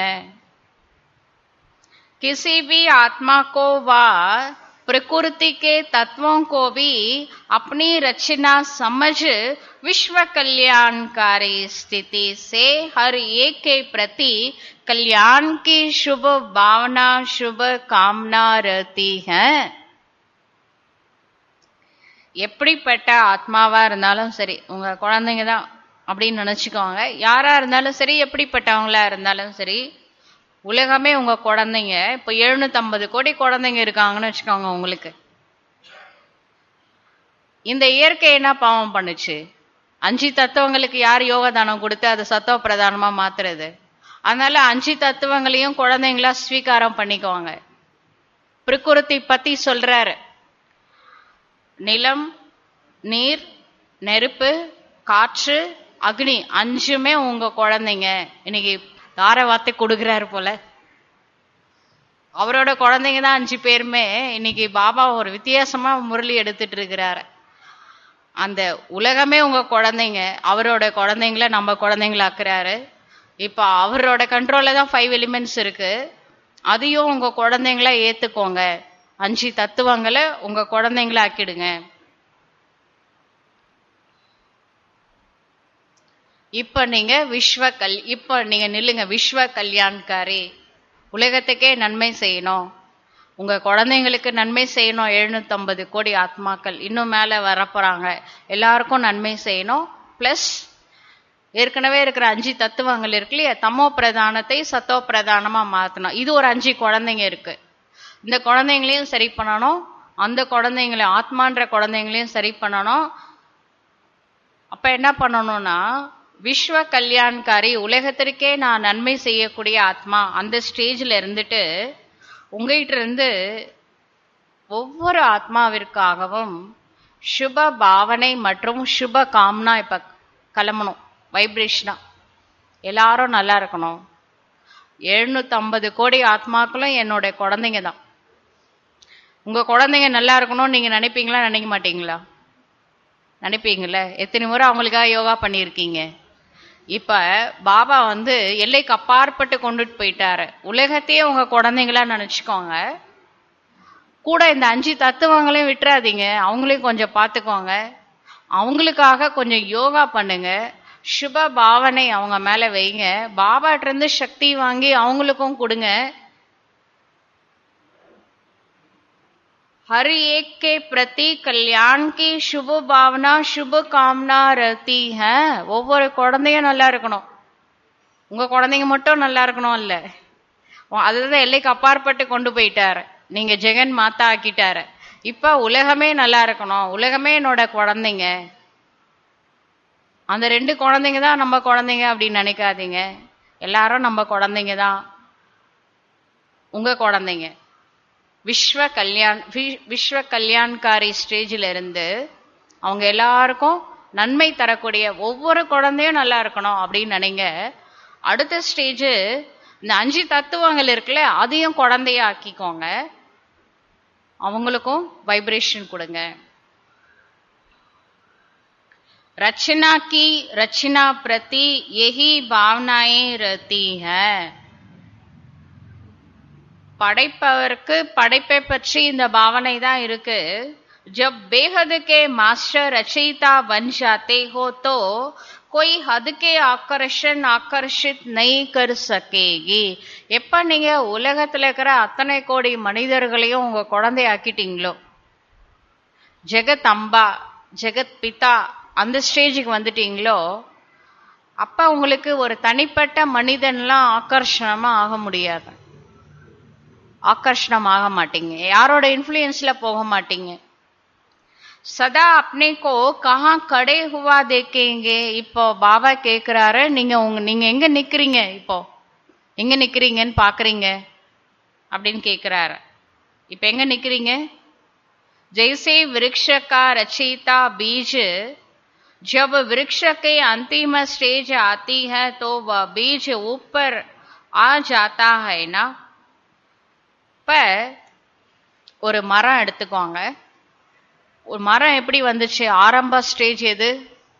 விதை போட்டதுனாலதான் மரம் வந்தது. ஆனா அத விதை போட்டு தண்ணி ஊத்தி அது சின்ன செடியா விதை இலை வந்து சின்ன செடியாகி அப்புறமா ஒரு மரமாகி பெரிய மரமாகி அதுக்கப்புறம் அதுல பூக்கள் வந்து காய்ச்சி பழுத்ததுக்கு அப்புறம் பழுத்த பழத்துக்குள்ள என்ன இருக்குது? என்ன இருக்கு? அதே விதை வந்துருச்சா? முதல்ல நீங்க போட்ட விதை வந்து கடைசியில வருது பல வருஷம் கழிச்சு. जैसे वृक्ष का रचयिता बीज जब वृक्ष की अंतिम स्टेज आती है तो वह बीज ऊपर आ जाता है ना. ஒரு மரத்துக்கு ஆதாரம் விதை தான். அந்த விதை கடைசியில மேல வந்துருச்சு. நீங்க போட்ட விதை மேல வந்துருது மரத்துல. ऐसे बेहद के मास्टर रचयिता सदा अपने को इस कल्प वृक्ष के ऊपर खड़ा हुआ अनुभव करेंगे. அதே போல நீங்க மாஸ்டர் படைப்பவர் கல்ப விருட்ச மரத்துல மேல ஒருத்தர் நின்றுட்டு இருக்கிறார் பாருங்க. உச்சியில யார் நின்றுட்டு இருக்கிறாங்க? பிரம்மா பாபா ஜெகத் பிதா நின்றுட்டு இருக்கிறாரு. அது மாதிரி நீங்களும் அங்க நிக்கிறீங்க. அங்க அந்த மரம் சின்னதா இருக்கிறதுனால ஒருத்தர் தான் நிக்க முடிஞ்சது. அது இந்த மரம் ரொம்ப பெரிய மரம். இதுல நீங்க எல்லாரும் நின்றுட்டு இருக்கிறீங்க அப்படின்னு நினைச்சுக்கோங்க. அங்க ஒரு போட்டோ போட்டிருக்காங்க, பின்னாடி நீங்களாம் இருக்கிறீங்க. அதுல பிரம்மா பாபா கேப்டன் முன்னாடி நிக்கிறாரு, நீங்க பின்னாடி இருக்கிறீங்க. பாக்கே साथ साथ वृक्ष के ऊपर मास्टर बीज रूप वन शक्तियों की गुणों की शुभ भावना शुभ कामना की स्नेह की सहयोग की किरणें फैलाएंगे. இப்ப மேல நின்னுட்டீங்க, கல்ப விருட்சம் மேல போய் நின்னுட்டீங்க. இப்ப நீங்க அடுத்து என்ன செய்யணும்னா, பிரம்மா பாப் சமான் அவர் பக்கத்துல நிக்கிறீங்க கல்ப விருட்ச மரத்துல. இப்ப நீங்களும் பிரம்மா பாபாவும் நிக்கிறீங்க. அவர் தனியா நிக்கல, நீங்க பக்கத்துல நிக்கிறீங்க. இப்ப மாஸ்டர் விதை சொரூபம் ஆயிட்டு பாபாட்ட இருந்து கிடைச்ச சக்திகள் குணங்கள் சுப பாவனா சுப காம்னா ஸ்நேகம் சகயோகம் 6 விஷயம் சொல்லியிருக்கிறாரு. சக்தி, இறை சக்தி, தெய்வீக குணங்கள், சுப பாவனா, நல் விருப்பம், சுப பாவனை, அப்புறம் நல்ல ஆசைகள், நல் எண்ணங்கள், ஸ்நேகம், சகயோகம், மற்றவங்களுக்கு உதவி செய்யக்கூடிய எண்ணம். இந்த 6 விதமான கிரணங்களை இப்போ கல்ப விருட்ச மரம் ஃபுல்லாக பரப்புங்க. இப்போ மரத்தோட உச்சியில் இருக்கிறீங்க. இப்போ இந்த 6 விஷயங்களையும் ஃபுல்லாக மரம் ஃபுல்லாக பரப்புங்க. जैसे सूर्य ऊंचा रहता है तो सारे विश्व में स्वतः ही किरणें फैलती है ना. சூரியன் மேலே இருக்கு, அதனால சூரியனோட அந்த ஒளி கதிர்கள் சன்ரேஸ் பூமி ஃபுல்லா பரவுது இல்ல, மேல இருக்கிறதுனால பூமி ஃபுல்லா பரவுது. ஐசே मास्टर रचयिता व मास्टर बीज रूप बन सारे वृक्ष को किरणों व पानी दे सकते हो. கீழே ஒருத்தர் உட்காந்துட்டு இருக்கிறாரு, அங்கேயும் பிரம்மா பாபா உட்காந்துட்டு இருக்கிறாரு கல்ப விருட்ச மரத்துல. கூட பரிவாரம், சின்ன பரிவாரம் காமிச்சிருக்காங்க, இது பெரிய பரிவாரம். அங்கேயும் உட்காருங்க, கொஞ்ச நேரம் கீழே உட்காருங்க. கல்ப விருட்ச மரத்துக்கு கீழே உட்காந்து பாபா விதை ரூபத்துல இருங்க. கீழே இருக்கும்போது பாபாட்டிருந்து சக்தி வாங்கி, அது தண்ணி வேர் எடுத்து என்ன பண்ணுது, விருட்சத்தை கொடுக்குது இல்ல. அப்ப பாபாட்டிருந்து ஸ்நேகம், சகயோகம், சக்தி, குணங்கள் எல்லாத்தையும் வாங்குங்க, உள்ளுக்குள்ள பாஸ் பண்ணுங்க. உள்ள போகுது, அந்த விருட்சம் ஃபுல்லா போய் விருட்சம் அப்படியே செழிப்பா மாறிடுது. ஃபுல்லா பாஸ் பண்ணுங்க, விதையாயிடுங்க. இப்ப அடுத்து மேல போய் நில்லுங்க. இப்ப விதை பெருசாகி மரம் மாறி கடைசியில மரத்துல இருந்து வரக்கூடிய விதையாயிடுச்சு. அங்க நின்றுட்டு அங்கேயும் பிரம்மா பாபா பக்கத்துல இருக்க. அங்க இருந்து அதே குணங்கள், சக்திகள், அதெல்லாம் சுப பாவனை, இதெல்லாம் கிரணங்களாக கொடுங்க. கீழே இருந்து தண்ணி மாதிரி உள்ள பாஸ் பண்ணுங்க, மேல இருந்து கிரணங்கள், அந்த மரம் ஃபுல்லா பரவுது. ப்ரொடெக்ஷன் கொடுக்குறாங்க, புரியுதுங்களா? உள்ளுக்குள்ள தண்ணி கொடுத்தீங்க, மேல இருந்து கிரணங்களை கொடுக்குறீங்க. விதை சொரூபமா கீழே இருந்தீங்க, மேல மாஸ்டர் விதையாயிட்டீங்க, மேல போயிட்டீங்க. तो कितनी संतान हुई? இப்ப சொல்லுங்க, உங்களுக்கு எவ்வளவு குழந்தைங்க? எவ்வளவு குழந்தைங்க? எத்தனை குழந்தைங்க? இன்னும் கன்னியாகுமார் அப்படியே இல்ல குழந்தைங்க இருக்காங்களா? எல்லாருக்குமே இருக்காங்களா? எவ்வளவு குழந்தைங்க? மாதா சதர்குமார் சார், எவ்வளவு பேர் இருக்காங்க உங்களுக்கு? குழந்தைங்க எத்தனைன்னு பாபா கேட்டா என்ன சொல்வீங்க? இல்லைனால அவங்க 2 குழந்தைன்னா பாபா 3 ஆட் பண்ணி 3 குழந்தைங்கன்னு சொல்லுவீங்க. இன்னைக்கு டாபிக்கே மாத்திட்டாரு. எத்தனை குழந்தைங்க? உலகத்தில் இருக்கிற அத்தனை கோடி ஆத்மாக்களும் உங்க குழந்தைங்க. கூடவே ஒரு 5 குழந்தைங்க அடாப்ஷன் கொடுத்துட்டாரு. யார் அந்த 5 பேரு? 5 தத்துவங்களை. इसको कहते हैं पुत्रवान भव. இதுக்கு பேரு தான் புத்திரவான் பவ. வரம் கொடுத்துட்டாரு. ஒரு குழந்தை இருந்தா போதும்னு கேட்டவங்களுக்கெல்லாம் கோடிக்கணக்கான குழந்தைங்களை கொடுத்துட்டாரு. புத்திரவான் பவ. सारी विश्व आपकी रचना हो गई ना, तो मास्टर रचयिता भव. तो कितने वरदान है? முழு உலகமும் உங்க குழந்தைங்க தான். குழந்தை இல்லைன்னு சில பேர் அதர் குமார்ஸ் மாதாஸ் நினைச்சிருப்பாங்க, நம்மளுக்கு குழந்தையே இல்லையன்னு.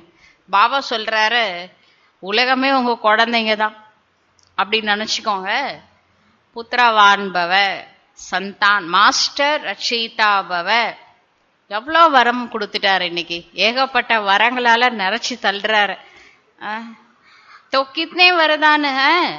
इसको ही कहा जाता है बाप समान बनना.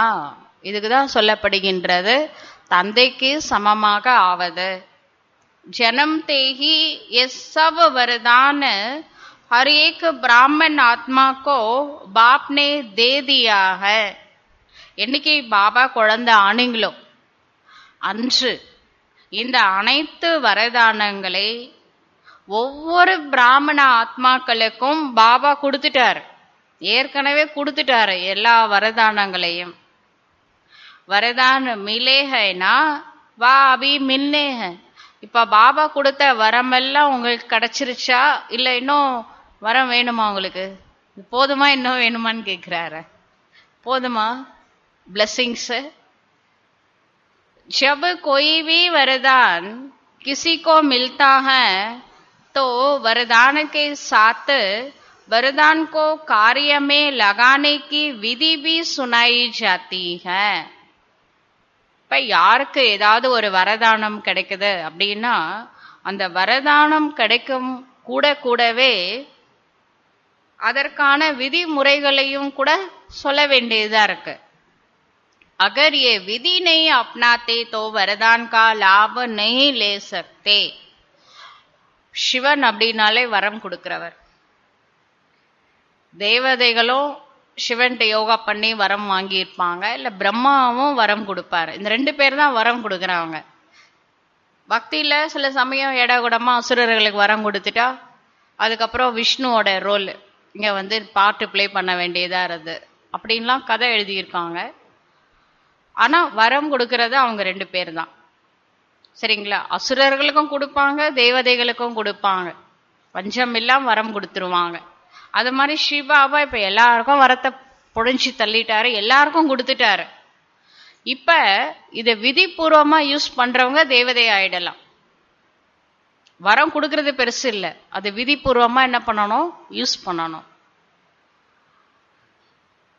तो वरदान तो सभी को मिला हुआ है, लेकिन हर एक वरदान को विधि से वृत्ति को प्राप्त कर सकते हैं. பாபா கொடுத்த வரதானங்களை விதிபூர்வமா யூஸ் பண்ணும் பொழுது விருத்தி அடைய முடியும். விருத்தி को कैसे प्राप्त कर सकते? விருத்தினா வளர்ச்சி. இது எப்படி பிராப்தி செய்ய வைக்கிறது? उसकी विधि सबसे सहज और सबसे श्रेष्ठ यही है. அப்ப அந்த வரதானங்களை அதிகரிப்பதற்கான விதி என்ன? இது வந்து எல்லாத்த விட எளிதானது, சிரேஷ்டமானது. அது என்ன விதி? जैसा समय उस प्रमाण वरदान स्मृति में आए. எப்படி சமயமோ அதன் பிரமாணம் வரதானம் நினைவில் வர வேண்டும். சமயம் எப்படியோ அந்த மாதிரி வரதானம் இப்போ லைனா வரம் கொடுத்தார்ல, அது ஞாபகத்துல கொண்டுட்டு வாங்க. और स्मृति में आने से समर्थ बन जाएंगे. பாபா கொடுத்த வரங்களை நினைவுல கொண்டுட்டு வரணும். அந்த நினைவுல வந்துருச்சுன்னா உங்களுக்கு சக்தி கிடைக்கும். और सिद्धि स्वरूप बन जाएंगे. முதல்ல நினைக்கணும் ஸ்மிருதி ஸ்வரூபம், அடுத்து சமர்த்த ஸ்வரூப் சக்தி கிடைக்கும், அடுத்து சஃலதா ஸ்வரூப் சித்தி ஸ்வரூபம் வெற்றி கிடைக்கும் காரியத்துல அப்ளை பண்ணும் பொழுது. जितना समय प्रमाण कार्य में लगाएंगे उतना वरदान वृत्ति को प्राप्त करता रहेगा. இப்ப வரதானங்களை அதிகரிப்பதற்கான விதி, இதுதான் தலைப்பே, இந்த முரளியோட தலைப்பு. முதல்ல வரதானங்கள் எல்லாத்தையும் சொல்லிட்டாரு. இப்ப இதை அதிகப்படுத்திக்கணும் அப்படின்னா முதல்ல ஸ்மிருதி ஞாபகத்துல கொண்டுட்டு வாங்க. பாபா கொடுத்த வரம் முதல்ல நோட் பண்ணி வச்சுக்கோங்க. என்னென்ன வரம் பாபா கொடுத்துருக்கிறார அதை ஞாபகத்துல வரணும், ஸ்மிருதியில வரணும். அடுத்து அதை வந்து என்ன செய்யணும், அந்த வரத்தை நினைக்கும் பொழுதே சக்தி கிடைக்கும். பாபாட்ட இருந்து சக்தி வாங்கிக்கோங்க. பாபா கொடுத்த வரம் இதெல்லாம், சரிங்களா? அப்ப முதல்ல ஸ்மிருதியில வருது, அப்புறம் சக்தி கிடைக்குது. நாலேஜ் ஃபுல், பவர்ஃபுல் அப்படின்னாரு, ஆயுஷ்மான் பவன்னாரு, தன்வான் பவன்னாரு, புத்திரவான் பவன்னாரு, அது கூட நீண்ட ஆயுள் மற்றும் அல்ல நிரோகி பவ அப்படின்னாரு, மாஸ்டர் ரச்சயிதா அப்படின்னாரு, விஸ்வ கல்யாண்காரி, ஏகப்பட்ட வரம் கொடுத்துட்டார்.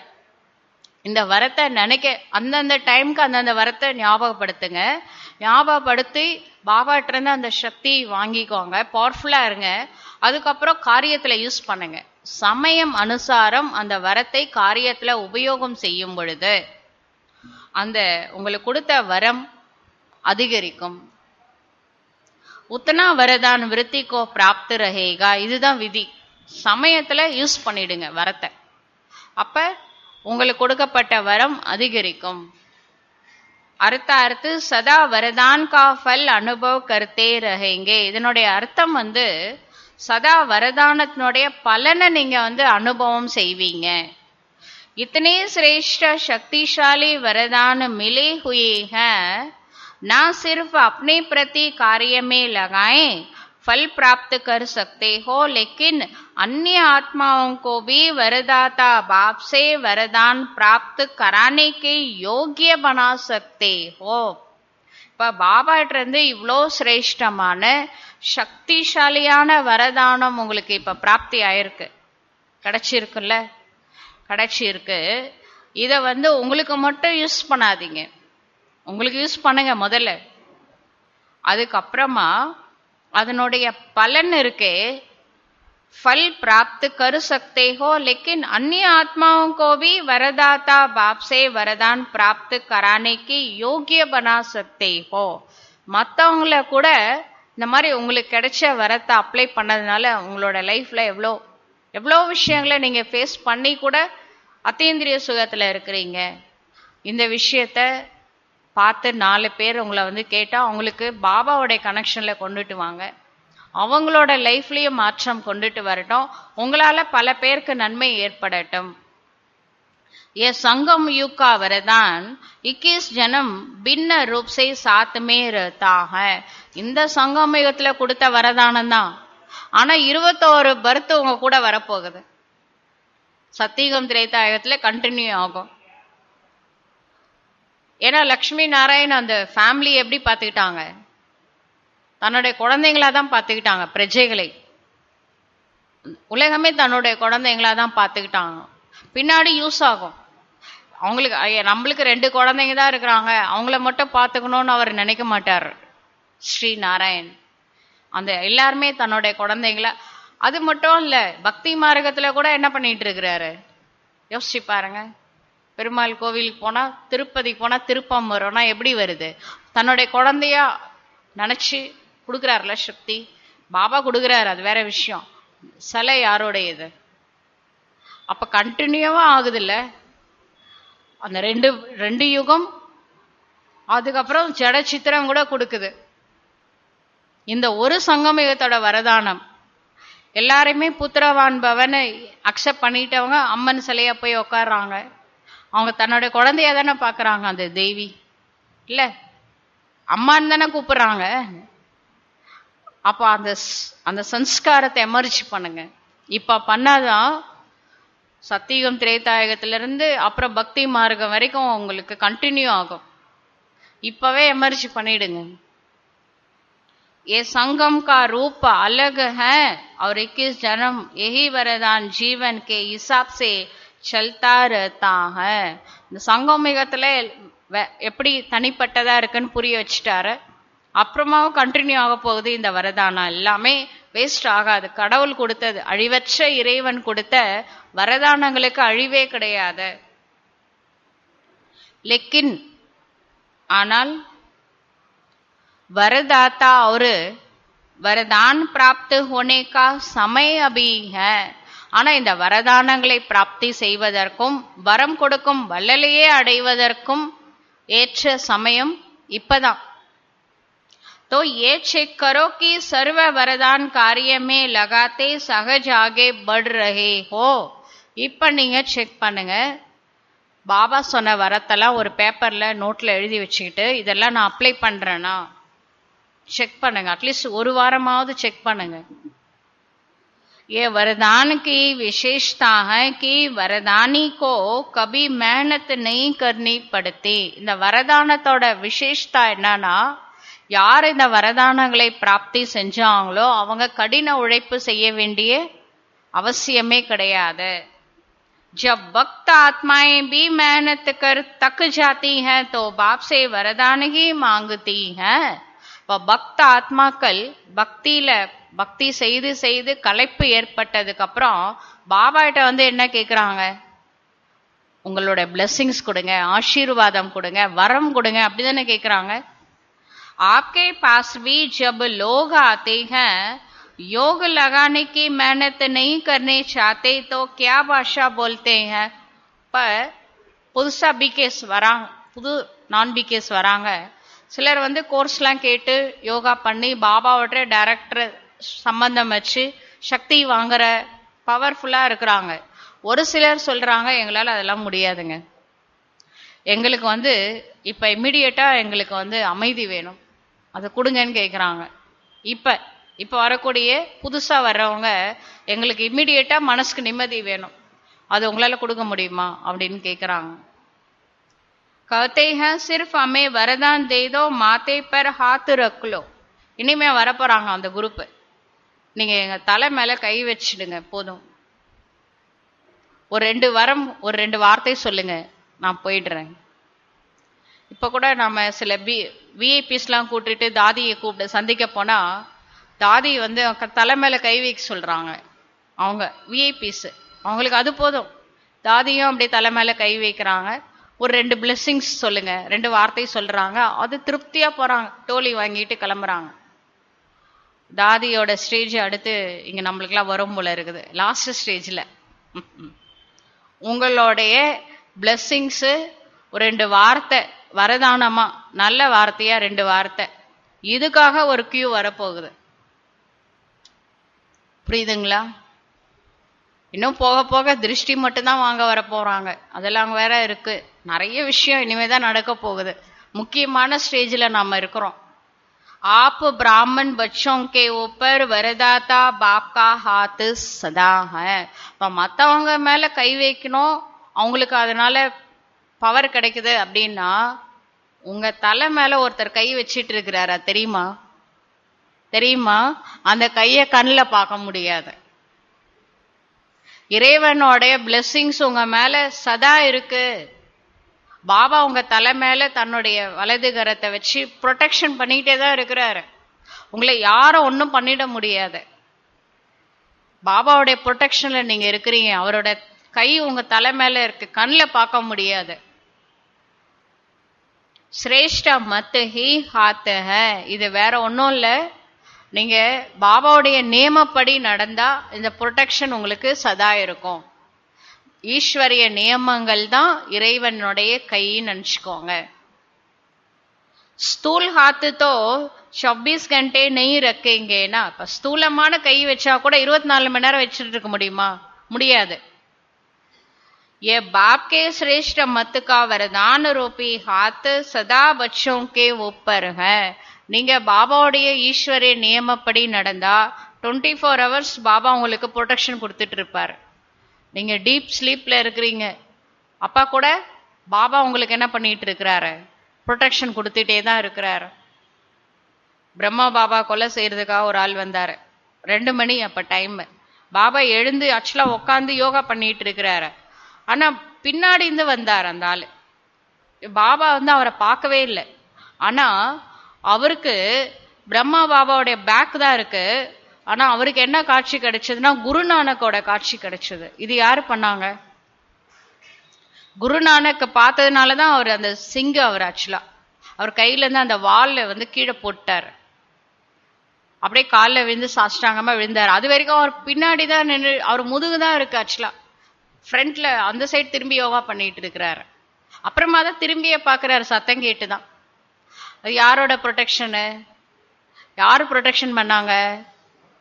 நியமப்படி நடங்க, நான் உங்களுக்கு ப்ரொடெக்ஷன் பண்றேன், कंडीशनोட प्रोटेक्शन। अमृत वेले से लेकर रात को सोने तक हर श्वासों के लिए, हर संकल्प के लिए, हर कर्म के लिए श्रेष्ठ मत का हाथ है ही।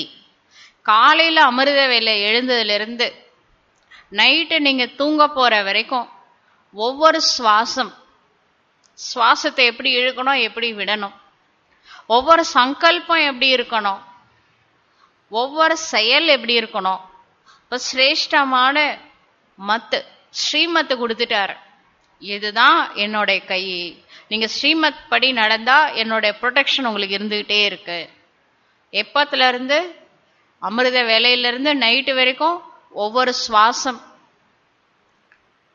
சுவாசமும் ஸ்ரீமத் படி இருக்கணும், ஒவ்வொரு சங்கல்பமும் ஸ்ரீமத் படி இருக்கணும், ஒவ்வொரு செயலும் ஸ்ரீமத் படி இருக்கணும். இதுதான் என்னுடைய ப்ரொடெக்ஷன். அப்படி மட்டும் நடந்துருங்க, நான் ப்ரொடெக்ஷன் பண்ணலன்னா என்ன கேளுங்க. इसी वरदान को विधि पूर्वक चलाते चलो तो कभी भी मेहनत नहीं करनी पड़ेगी. இந்த வரதானத்தை விதி பூர்வமா ஃபாலோ பண்ணிட்டீங்கன்னா உங்களுக்கு கஷ்டமே கிடையாதுங்க வாழ்க்கையில. முதல்ல கொடுத்த வரதானத்தை அப்ளை பண்ணுங்க. जैसे देवताओं के लिए गायन है इच्छा मात्रम अविद्या. தேவதைகளை பற்றி சொல்லும் பொழுது என்ன சொல்றாங்க? தேவதைகளுக்கு ஆசையே கிடையாது.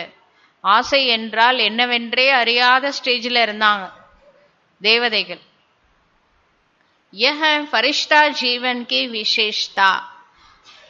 லக்ஷ்மி நாராயண அவரை யூஸ் அண்ட் த்ரோ கிரீடத்தையே போடுறாருன்னா, ஆசை இருந்தா கிரீடத்தை தூக்கி போட விடுவாரா? விடுவாங்களா? அவர் போட்ட ஒரு நாள் யூஸ் பண்ண ட்ரெஸ் அடுத்து லைஃப் லாங் அவர் யூஸ் பண்ண மாட்டாரு. ஆசை இருந்தா ட்ரெஸ்ஸை விடுவாங்களா? பட்டு பீதாம்பரம் அதெல்லாம் ஹையஸ்ட் ட்ரெஸ்ஸு, பொன் வேலைப்பாடு நிறைஞ்ச ட்ரெஸ்ஸு தூக்கி போட்டுருவாங்களா? அவ்வளோ அவருக்கு வந்து பச்சை இல்லாம இருந்திருக்கிறாரு. அப்ப அந்த ஸ்டேஜுக்கு நம்ம போனோம்னா இங்க நாம என்ன எப்படி இருக்கணும்? இச்சா மாத்திரம் அவித்யா, அந்த ஸ்டேஜ்ல இருக்கணும். தேவதாயி ஜீவன் மே தோ இச்சா கி பாத் ஹி நஹி. அங்க போனதுக்கு அப்புறம் ஆசையே இருக்காது. அங்க போனதுக்கு அப்புறம் ஆசையே கிடையாது. ஆனா உள்ள என்ட்ரி கிடைக்கணும்ல, சீட்டு கிடைக்கணும்ல. மெடிக்கல் காலேஜில் சீட்டு கிடைச்சா டாக்டர் ஆயிடலாம். ஆனா சீட்டு கிடைக்கணும்ல, முதல் ஸ்டெப்பு. அப்புறமா தானே படிச்சு டாக்டர் ஆகுறது அடுத்த ஸ்டெப்பு. அது மாதிரி உள்ள போகிறதுக்கே வந்து என்ன வேணும்? இச்சா மாத்திரம் அவித்யா ஸ்டேஜ் வேணும். எது மேலேயும் ஆசை இருக்கக்கூடாது. பொருள் மேல, மனுஷங்க மேல எல்லாம் யூஸ் பண்ணலாம் அங்க. ஆனா ஆசை இல்லாத ஸ்டேஜ். உங்களுக்கு தான் புஷ்பக விமானம், அந்த புஷ்ப விமானமே கோல்டுல பண்ணியிருப்பாங்க. எல்லாமே யூஸ் பண்ணலாம். ஆனா எது மேலே என்ன வரக்கூடாது? பற்றற்று இருக்கணும். அது இங்க தான் பிராக்டிஸ் பண்ணணும். ब्राह्मण जीवन सो फरिश्ता जीवन बन जाती, अर्थात कर्मातीत स्थिति को प्राप्त हो जाते. பிராமண வாழ்க்கை வந்துட்டீங்க, நெக்ஸ்ட் பரிஷ்தா. கர்மாத்தீத், கர்மம் செய்யணும், அத்தீத் அதனுடைய பலன்ல இருந்து விடுபடணும். தேவதைகள் அக்கர்மா செய்யறாங்க, அவங்களுக்கு வந்து பாசிட்டிவ் நெகட்டிவே இல்லை. அந்த ஸ்டேஜுக்கு வந்துட்டாங்க. அந்த ஸ்டேஜுக்கு இப்ப வரணும்னு பாபா சொல்றாரு சங்கம யுகத்துல. உங்க முற்பிறவியோட கணக்கு முடிச்சுட்டு 21 பிறவிக்கு புண்ணிய கணக்கு எல்லாம் சேர்த்து முடிச்சிட்டீங்கன்னா அடுத்து நீங்க எது செஞ்சாலும் அக்கர்மா தான். இப்ப 50 வருஷமா பிரம்ம பாபா தான் பண்ணிட்டு இருக்கிறாரு. அது மாதிரி நீங்க வரணும். किसी भी शुद्ध कर्म व व्यर्थ कर्म व विकर्म व पिछला कर्म किसी भी कर्म का बंधन में बंध कर करना, इसको कर्मातीत अवस्था नहीं कहेंगे. அதாவது எந்த ஒரு காரியம் செஞ்சாலும் சரி, சுத்தமான காரியம் கர்மா, நல்ல நல்ல செயலும் இருக்கு, சுக்கர்மான்னு சொல்றோம். வீணா செய்யற செயலும் இருக்கு, விகர்மா தவறான செயலும் இருக்கு. முற்பிறவியோட அந்த சம்ஸ்காரத்தோட அனுசாரம் செய்யறது அதுவும் இருக்கு. ஆனா இது எல்லாமே கர்ம பந்தனத்துல மாட்டக்கூடியதாக இருக்கு. இந்த மாதிரி வசப்பட்டு செய்யறது வந்து கர்மாத்தீத் அவஸ்தான்னு சொல்ல முடியாது. கர்ம பந்தனத்துக்கு வசப்பட்டு நம்ம செய்யற எந்த கர்மாவும் கர்மாத்தீத்த ஸ்டேஜ்னு சொல்ல முடியாது. ஏக ஹை கர்மா கா சம்பந்த, ஏக ஹை பந்தன். ஒன்னு வந்து கர்மா சம்பந்தம், இன்னொன்னு வந்து கர்மா பந்தனம், வேற வேற. तो जैसे ये गायन है हद की इच्छा से अविद्या, ऐसे फरिश्ता जीवन व ब्राह्मण जीवन अर्थात मुश्किल शब्द की अविद्या. இப்ப எப்படி வந்து எல்லைக்குட்பட்ட ஆசைகள் என்னவென்றே தெரியாத நிலை வேண்டும்னு சொன்னாரு, அது ஒரு விஷயம். ஃபரிஷ்தா அப்படின்னா அவங்க வந்து இந்த ஏஞ்சல் பறந்து வரும், யாருக்கு என்ன வேணுமோ ஹெல்ப் பண்ணிட்டு அப்படியே பறந்து போகும். அதுக்கு முடியாதது அப்படின்னு ஒண்ணுமே கிடையாது. அந்த மாதிரி கஷ்டம் அப்படின்ற வார்த்தை ஃபரிஷ்தா வாயிலிருந்து வரக்கூடாது. இது என்னால முடியாது, இது ரொம்ப கஷ்டம். बोझ से अविद्या, சுமையிலிருந்து அவித்யா. मालूम ही नहीं कि वह क्या होता है. கர்ம போஜ்னா என்னன்னே எனக்கு தெரியாது, அந்த மாதிரி ஸ்டேஜ்க்கு வரணும். तो वरदानी आत्मा अर्थार्थ मुश्किल जीवन से अविद्या का अनुभव करने वाली.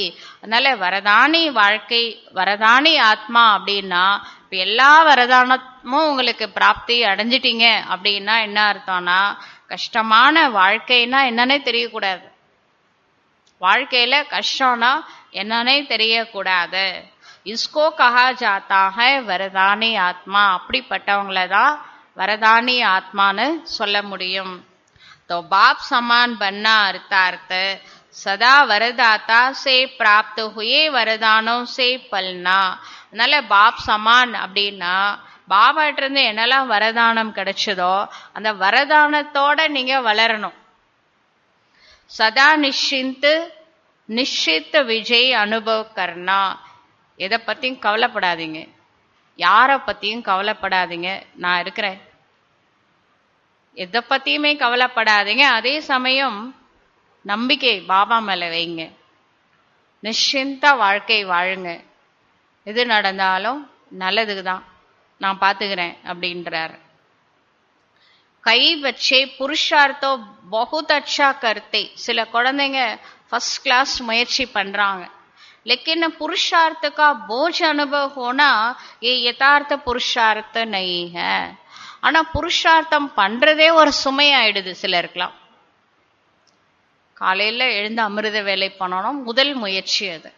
முயற்சி பண்றாங்க, அமிர்த வேலை பண்ணதுக்கு அப்புறம் தூக்கம் வருது அப்படின்னா அப்ப அவங்க முயற்சியே உங்களுக்கு சுமையா இருக்குன்னு அர்த்தம். ஃப்ரெஷ்ஷால ஆகணும் யோகா பண்ணதுக்கு அப்புறம், தூக்கம் ஏன் வருது? அப்போ முயற்சியே உங்களுக்கு சுமையா இருக்குன்னு அர்த்தம். अटेंशन रखना ये ब्राह्मण जीवन की विधि है. இப்ப अटेंशन வைங்க, பிராமண வாழ்க்கையினுடைய விதி இதுதான். लेकिन अटेंशन टेंशन में बदल जाता है. பாபா அட்டென்ஷன் வைங்கன்னார் இல்லையா, ஐயோ பாபா அட்டென்ஷன் வைக்க சொன்னாரு, அட்டென்ஷன் வைக்க சொன்னாரு, அதுவே உங்களுக்கு பெரிய டென்ஷன் ஆயிடுது. நேச்சுரல் அட்டென்ஷன் நெய் रहता. இயற்கையான அட்டென்ஷன். பாபா சாப்பிடும்போது நினைக்க சொன்னாரே, நான் மறந்துட்டேன், அது டென்ஷன் ஆகுது இல்லையா? அது மாதிரி ஒரு விஷயமும் ஸ்ரீமத்து தான். ஆனா அட்டென்ஷன் வைக்காதனால அட்டென்ஷன் வைக்கணும்னு நினைச்சது கடைசியில என்னவா மாறிடுது? டென்ஷனா மாறிடுது. इसको भी यथार्थ अटेंशन नहीं कहा जाएगा. இது கூட சரியான அட்டென்ஷன் சொல்ல முடியாது. जैसे जीवन में स्थूल नॉलेज रहती है कि ये चीज अच्छी है, ये बात करनी है, ये नहीं करनी है. இப்போ வாழ்க்கையில ஸ்தூலமான நாலேஜ் இருக்கு, இந்த பொருள் நல்ல பொருள், இது நம்ம யூஸ் பண்ணலாம், பார்த்தானே தெரியும் எந்த பொருள் சாப்பிடணும் எது சாப்பிடக்கூடாது, இது சரி இது தவறு, नॉलेज இருக்கு. तो नॉलेज के आधार पर जो नॉलेजफुल होते हैं उनकी निशानी है, उनको नेचुरल अटेंशन रहता है. நாலேஜ்ஃபுல்லோட காரணத்தினால அவங்களுக்கு அட்டென்ஷன் இருக்கும், நேச்சுரலா இருக்கும் அவங்களுக்கு. ये खाना है ये नहीं खाना है, ये करना है ये नहीं करना है. யாரோ ஒருத்தவங்க உங்களுக்கு ஸ்வீட்டோ காரமோ ஏதோ கொடுக்குறாங்க, கடையிலேருந்து வாங்கிட்டு நீங்க வாங்கிப்பீங்களா? ஏன்னா உங்களுக்கு நேச்சுரல் அட்டென்ஷன் இருக்கு, எதை சாப்பிடணும் எதை சாப்பிடக்கூடாது. பாபா வீட்டிலேருந்து பிரசாதம் யாரோ கொடுக்குறாங்க, உடனே என்ன பண்ணுவீங்க? பாபா வீடுன்னா வாங்கிக்கிறீங்க, ஆனா கடைன்னா வாங்க மாட்டேங்கிறீங்க. இது இயற்கையான அட்டென்ஷன் இருக்கா இல்லையா? இயற்கையான அட்டென்ஷன் இருக்கு, இது செய்யணும் இது செய்யக்கூடாது அப்படின்ட்டு. हर कदम में टेंशन नहीं रहता कि ये करूं या नहीं करूं, ये खाऊं या नहीं खाऊं, ऐसा चलूं वा नहीं. இப்ப நாம இதை செய்யலாமா வேணாமா, இப்ப ஹோட்டல்ல இருந்து வந்திருக்கு, சாப்பிடலாமா வேணாமா, அப்படி தோணுமா உங்களுக்கு? தோணுமா? இது செய்யலாமா வேணாமா, இது சாப்பிடலாமா வேணாமா, அப்படி நடந்துக்கலாமா வேணாமா, அப்படிலாம் தோன்றது கிடையாது. ஏன்னா எல்லா நியமங்களும் பாபா உள்ள இறக்கிட்டாரு, அட்டென்ஷன் கொடுத்து இருக்கிறார், நேச்சுரல் அட்டென்ஷன் இருக்கிறதுனால இந்த மாதிரி இது செய்யலாமா வேணாமான்ற டைனமோலாம் உங்களுக்கு வர்றது இல்லை. नेचुरल नॉलेज की शक्ति से अटेंशन है. நாலேஜ் வந்து நேச்சுரலா இருக்கு, இதுதான் சாப்பிடணும், இது சாப்பிடக்கூடாது, இப்படிதான் இருக்கணும், இப்படி இருக்கக்கூடாது. அதனால நீங்க வந்து அட்டென்ஷனோட இருக்கிறீங்க. இது இயற்கையான அட்டென்ஷன். ऐसे यथार्थ पुरुषार्थ का हर कदम हर कर्म में நேச்சுரல் அட்டென்ஷன் रहता है. அதே போல நாம செய்யற முயற்சி கூட ஒவ்வொரு அடியிலும் இயற்கையான அந்த நேச்சுரல் அட்டென்ஷன் வந்து இருக்க வேண்டும். क्योंकि नॉलेज की लाइट माइट स्वतः यथार्थ रूप से यथार्थ रीति से चलाती है. ஏன்னா அந்த நாலேஜ் இருக்க, எது செய்யணும் எது செய்யக்கூடாது, இதை சாப்பிடணும் எது சாப்பிடக்கூடாதுன்னு உங்களுக்கு தெரியுது இல்ல. அதே மாதிரி என்ன பேசணும் என்ன பேசக்கூடாது, அது கூட நேச்சுரல் அட்டென்ஷன் வந்து சரியான முறையில இருக்க வேண்டும். तो पुरुषार्थ भले करो, நல்லாவே முயற்சி பண்ணுங்க, अटेंशन जरूर रखो, लेकिन टेंशन के रूप में नहीं. अटेंशन வைங்க, ஆனா டென்ஷனா ஆயிடாதீங்க. குழந்தைங்க டென்ஷன் ஆகிறது பாபாவுக்கு பிடிக்கல. ரொம்ப டென்ஷன் ஆயிடாதீங்க. जब टेंशन में आ जाते हो तो चाहते हो बहुत काम करने व बनने चाहते हो नंबर 1, लेकिन टेंशन जितना चाहते हो उतना करने नहीं देता है. நீங்க நினைக்கிறீங்க நான் நம்பர் 1 பாப் சமான் ஆகணும், அதுல டென்ஷன் மன அழுத்தம், நான் எப்படியாவது பாப் சமான் ஆகியே தீரணும். அந்த மன அழுத்தமும் சேர்ந்து டென்ஷனும் சேரும் பொழுது உங்களால என்ன செய்யணும்னு நினைக்கிறீங்களோ அதுல கால்வாசி கூட செய்ய முடியாம போயிடுறது. जो बच्चे जानते हो वह बनने नहीं देता और टेंशन को पैदा करता है, क्योंकि जो चाहते हो वह नहीं होता है तो और टेंशन बढ़ता है. இப்போ காலையில் அமிர்தவில் எழுந்துக்கணும்னு நினைக்கிறீங்க, சப்போஸ் எழுந்துக்க முடியல, உடனே டென்ஷன் ஆயிடுது. ஐயோ இன்னைக்கு பாபாவோட ஒரு நியமத்தை தவறிட்டோம்.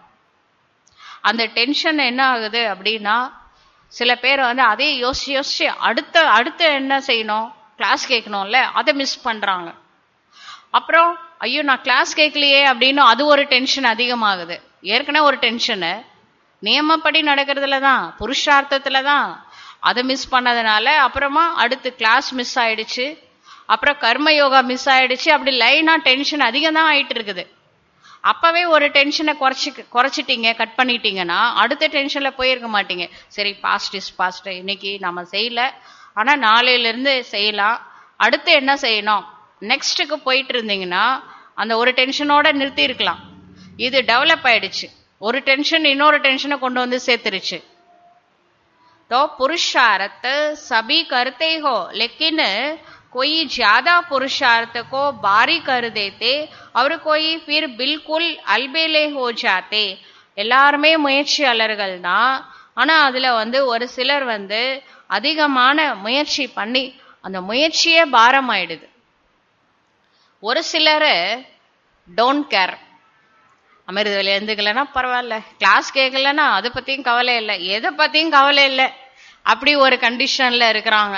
ஒருத்தவங்க நம்ம நியமப்படி ஒரு நியமத்தை விட்டாலே டென்ஷன் ஆயிடுறாங்க ஒரு குரூப்பு, இன்னொரு குரூப்பு எல்லா நியமத்தை விட்டாலும் கவலைப்படாத ஒரு வாழ்க்கை, எதை பத்தியும் கவலை இல்லப்பா, அப்படி ஒரு வாழ்க்கை வாழ்றவங்களும் இருக்கிறாங்க. 2 வெரைட்டியும் இருக்குது பாபாவுக்கு. जो होना होगा हो जाएगा, देखा जाएगा, என்ன நடக்கணுமோ பாத்துக்கலாம், என்ன எப்படியும் சத்தியுகத்துக்கு வர போறோம், இல்லாட்டி என்ன திரேதாயுகம் தான் இருக்கவே இருக்கு. இந்த 2வது குரூப் நினைக்கிறது. கோன் தேக்தா ஹை கோன் சுன்தா ஹை, யார் இப்ப நம்மள பார்க்க போறாங்க, யாருக்கு என்ன தெரிய போகுது, இப்ப யாரும் எல்லாம் பார்த்துட்டா இருக்கிறாங்க, நாம வந்து வீட்டுல நடந்துக்கிறது யாருக்கு தெரிய போகுது. तो ना वह इच्छा ना अच्छा ना वह अच्छा है, इसलिए बैलेंस से बाप की ब्लेसिंग वरदानों का अनुभव करो. ஓவரா டென்ஷன் ஆகுறதும் சரியில்லை.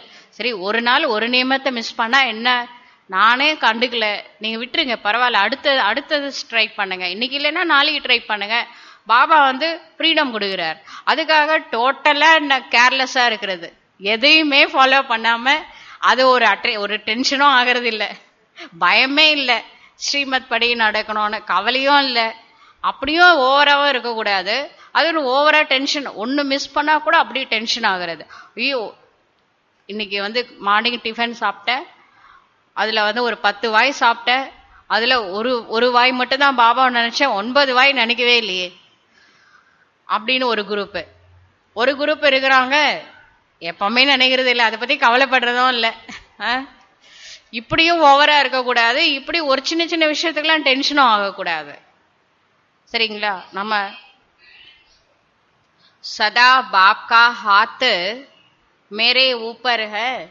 இப்ப பாருங்க, பாபாவுடைய கை இப்ப என்னோட தலை மேல இருக்கு. பேலன்ஸ் வச்சீங்கன்னா பிளெஸிங் கிடைக்கும். ரொம்ப டென்ஷன் ஆயிடாதீங்க, ஸ்ரீமத் படி நடக்கிறதுக்காகவே டென்ஷன் ஆயிடாதீங்க, ரொம்ப கேர்லெஸ்ஸாகவும் இருக்காதீங்க. சரிங்களா? அட்டென்ஷன் வைங்க. சப்போஸ் உங்களால முடியல, மிஸ் பண்ணிட்டீங்கன்னா பரவாயில்ல, அடுத்த நாள் பார்த்துக்கலாம். சரிங்களா? கேர்லெஸ்ஸா இருக்கக்கூடாது. இஸ் அனுபவக்கோ சதா ஸ்மிருதி மே ரக்கோ. அதனால பேலன்ஸ் வச்சா பாபாவுடைய பிளெஸிங்ஸ் உங்க தலை மேல இருக்கு, கை வச்சு பிளெஸிங் பண்றாரு, எப்பவுமே ஞாபகத்துல வச்சுக்கோங்க. जैसे भक्त आत्माएं स्थूल चित्र को सामने रखती हैं तो माथे पर वरदान का हाथ है.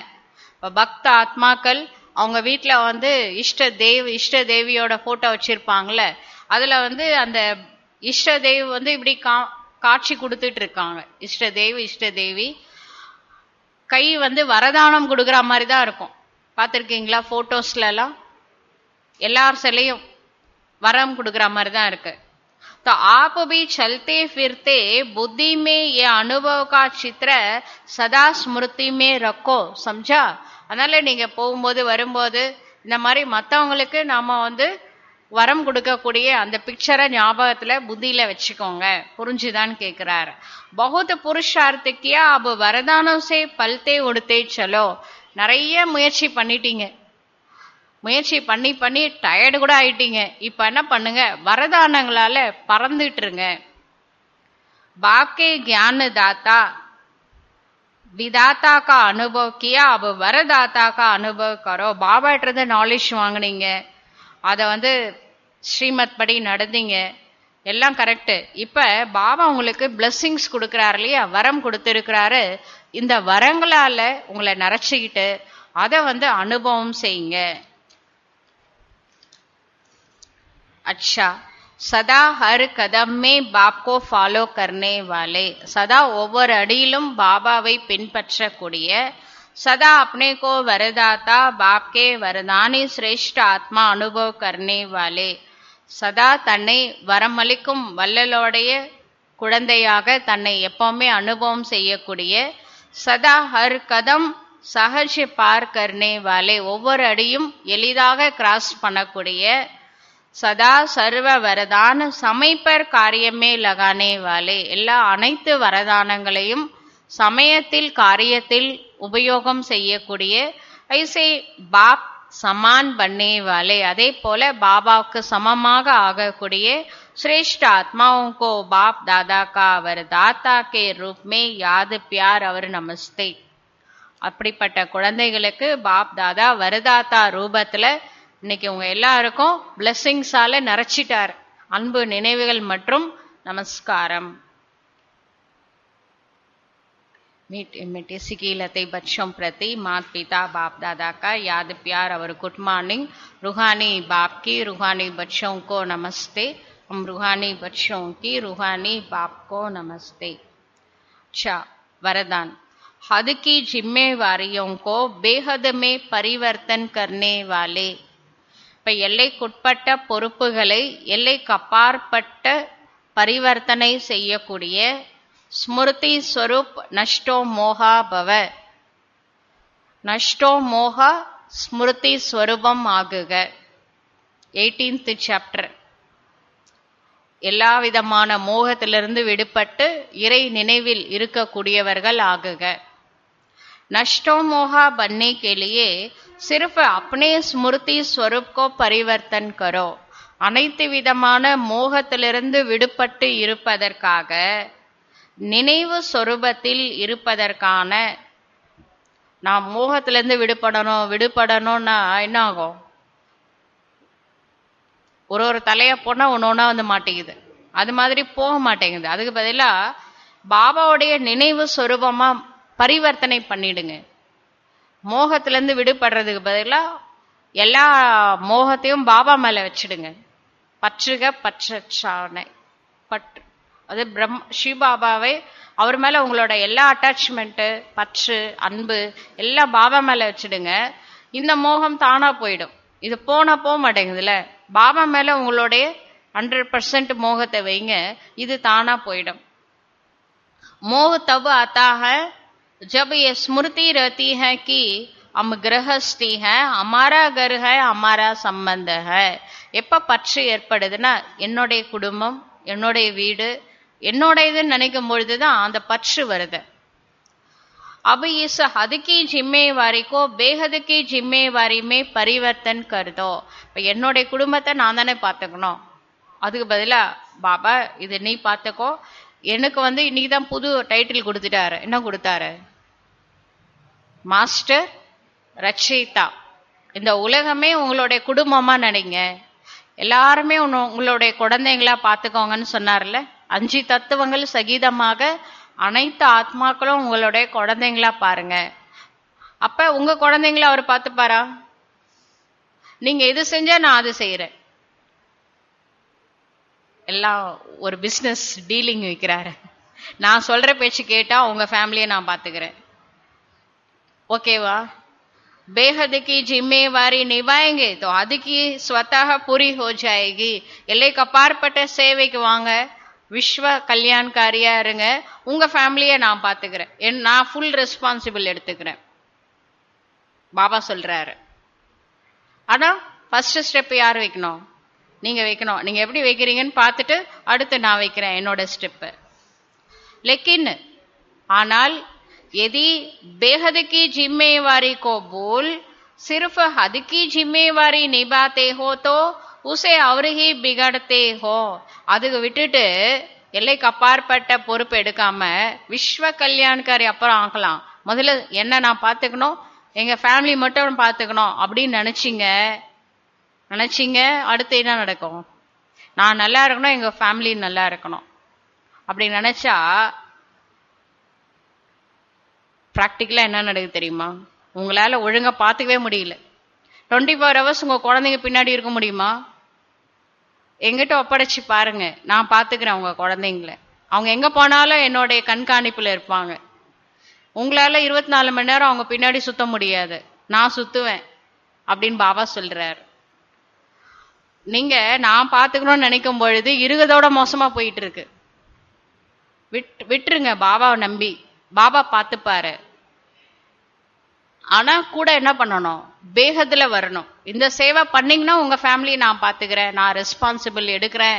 பாபா சொல்றாரு, இது இறை, அதாவது என்ன சொல்லுவாங்க, சிவன் வாக்கு, சத்திய வாக்கு. क्योंकि वह फर्ज मोह का फर्ज हो जाता है, इसलिए अपनी स्मृति स्वरूप को परिवर्तन कर नष्टो मोहा बनो. என் வீட்டை நான் தான் பார்த்துக்கணும்னா இருதோட மோசமா போயிட்டு இருக்கு, ஒன்றும் நீங்க சரியா பார்க்குற மாதிரி தெரியல. எங்கிட்ட கொடுங்க, நான் ஃபர்ஸ்ட் கிளாஸா பார்த்துக்கிறேன். ஆனா நீங்க இந்த உலகத்தையே உங்க குடும்பமா நினைச்சு வைப்ரேஷன் கொடுத்துக்கிட்டே இருங்க, உங்க ஃபேமிலியை நான் பார்த்துக்கிறேன், நான் நல்லாவே பார்த்துப்பேன், உங்களால செய்ய முடியாததை நான் செஞ்சு காட்டுவேன் அப்படின்னு பாபா சொல்றாரு.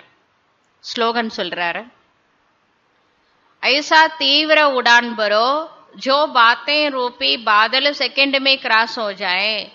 நீங்க அந்த மாதிரி தீவிரமான பறக்கும் பறவையா பறந்துருங்க, ஃபரிஷ்தா மாதிரி. அப்ப இந்த விஷயம் அப்படின்ற மேகம் இருக்கு இல்லையா, அது ஒரு செகண்ட்ல கிராஸ் பண்ணிடும். நீங்களே அந்த மேகத்தை கிராஸ் பண்ணி மேல போயிடலாம் ஃபரிஷ்தா ஆயிட்டீங்கன்னா. அதனால பறக்க ஆரம்பிச்சிடுங்க. இந்த விஷயங்கள் மேகம் ஒன் பை ஒன்னா வந்துகிட்டே தான் இருக்கும், அதை கண்ட்ரோல் நம்ம பண்ண முடியாது. நீங்க அதை மீறி கடந்து போயிடுங்க பரிஷ்தா ஆயிட்டு அப்படின்னு பாபா சொல்றார்.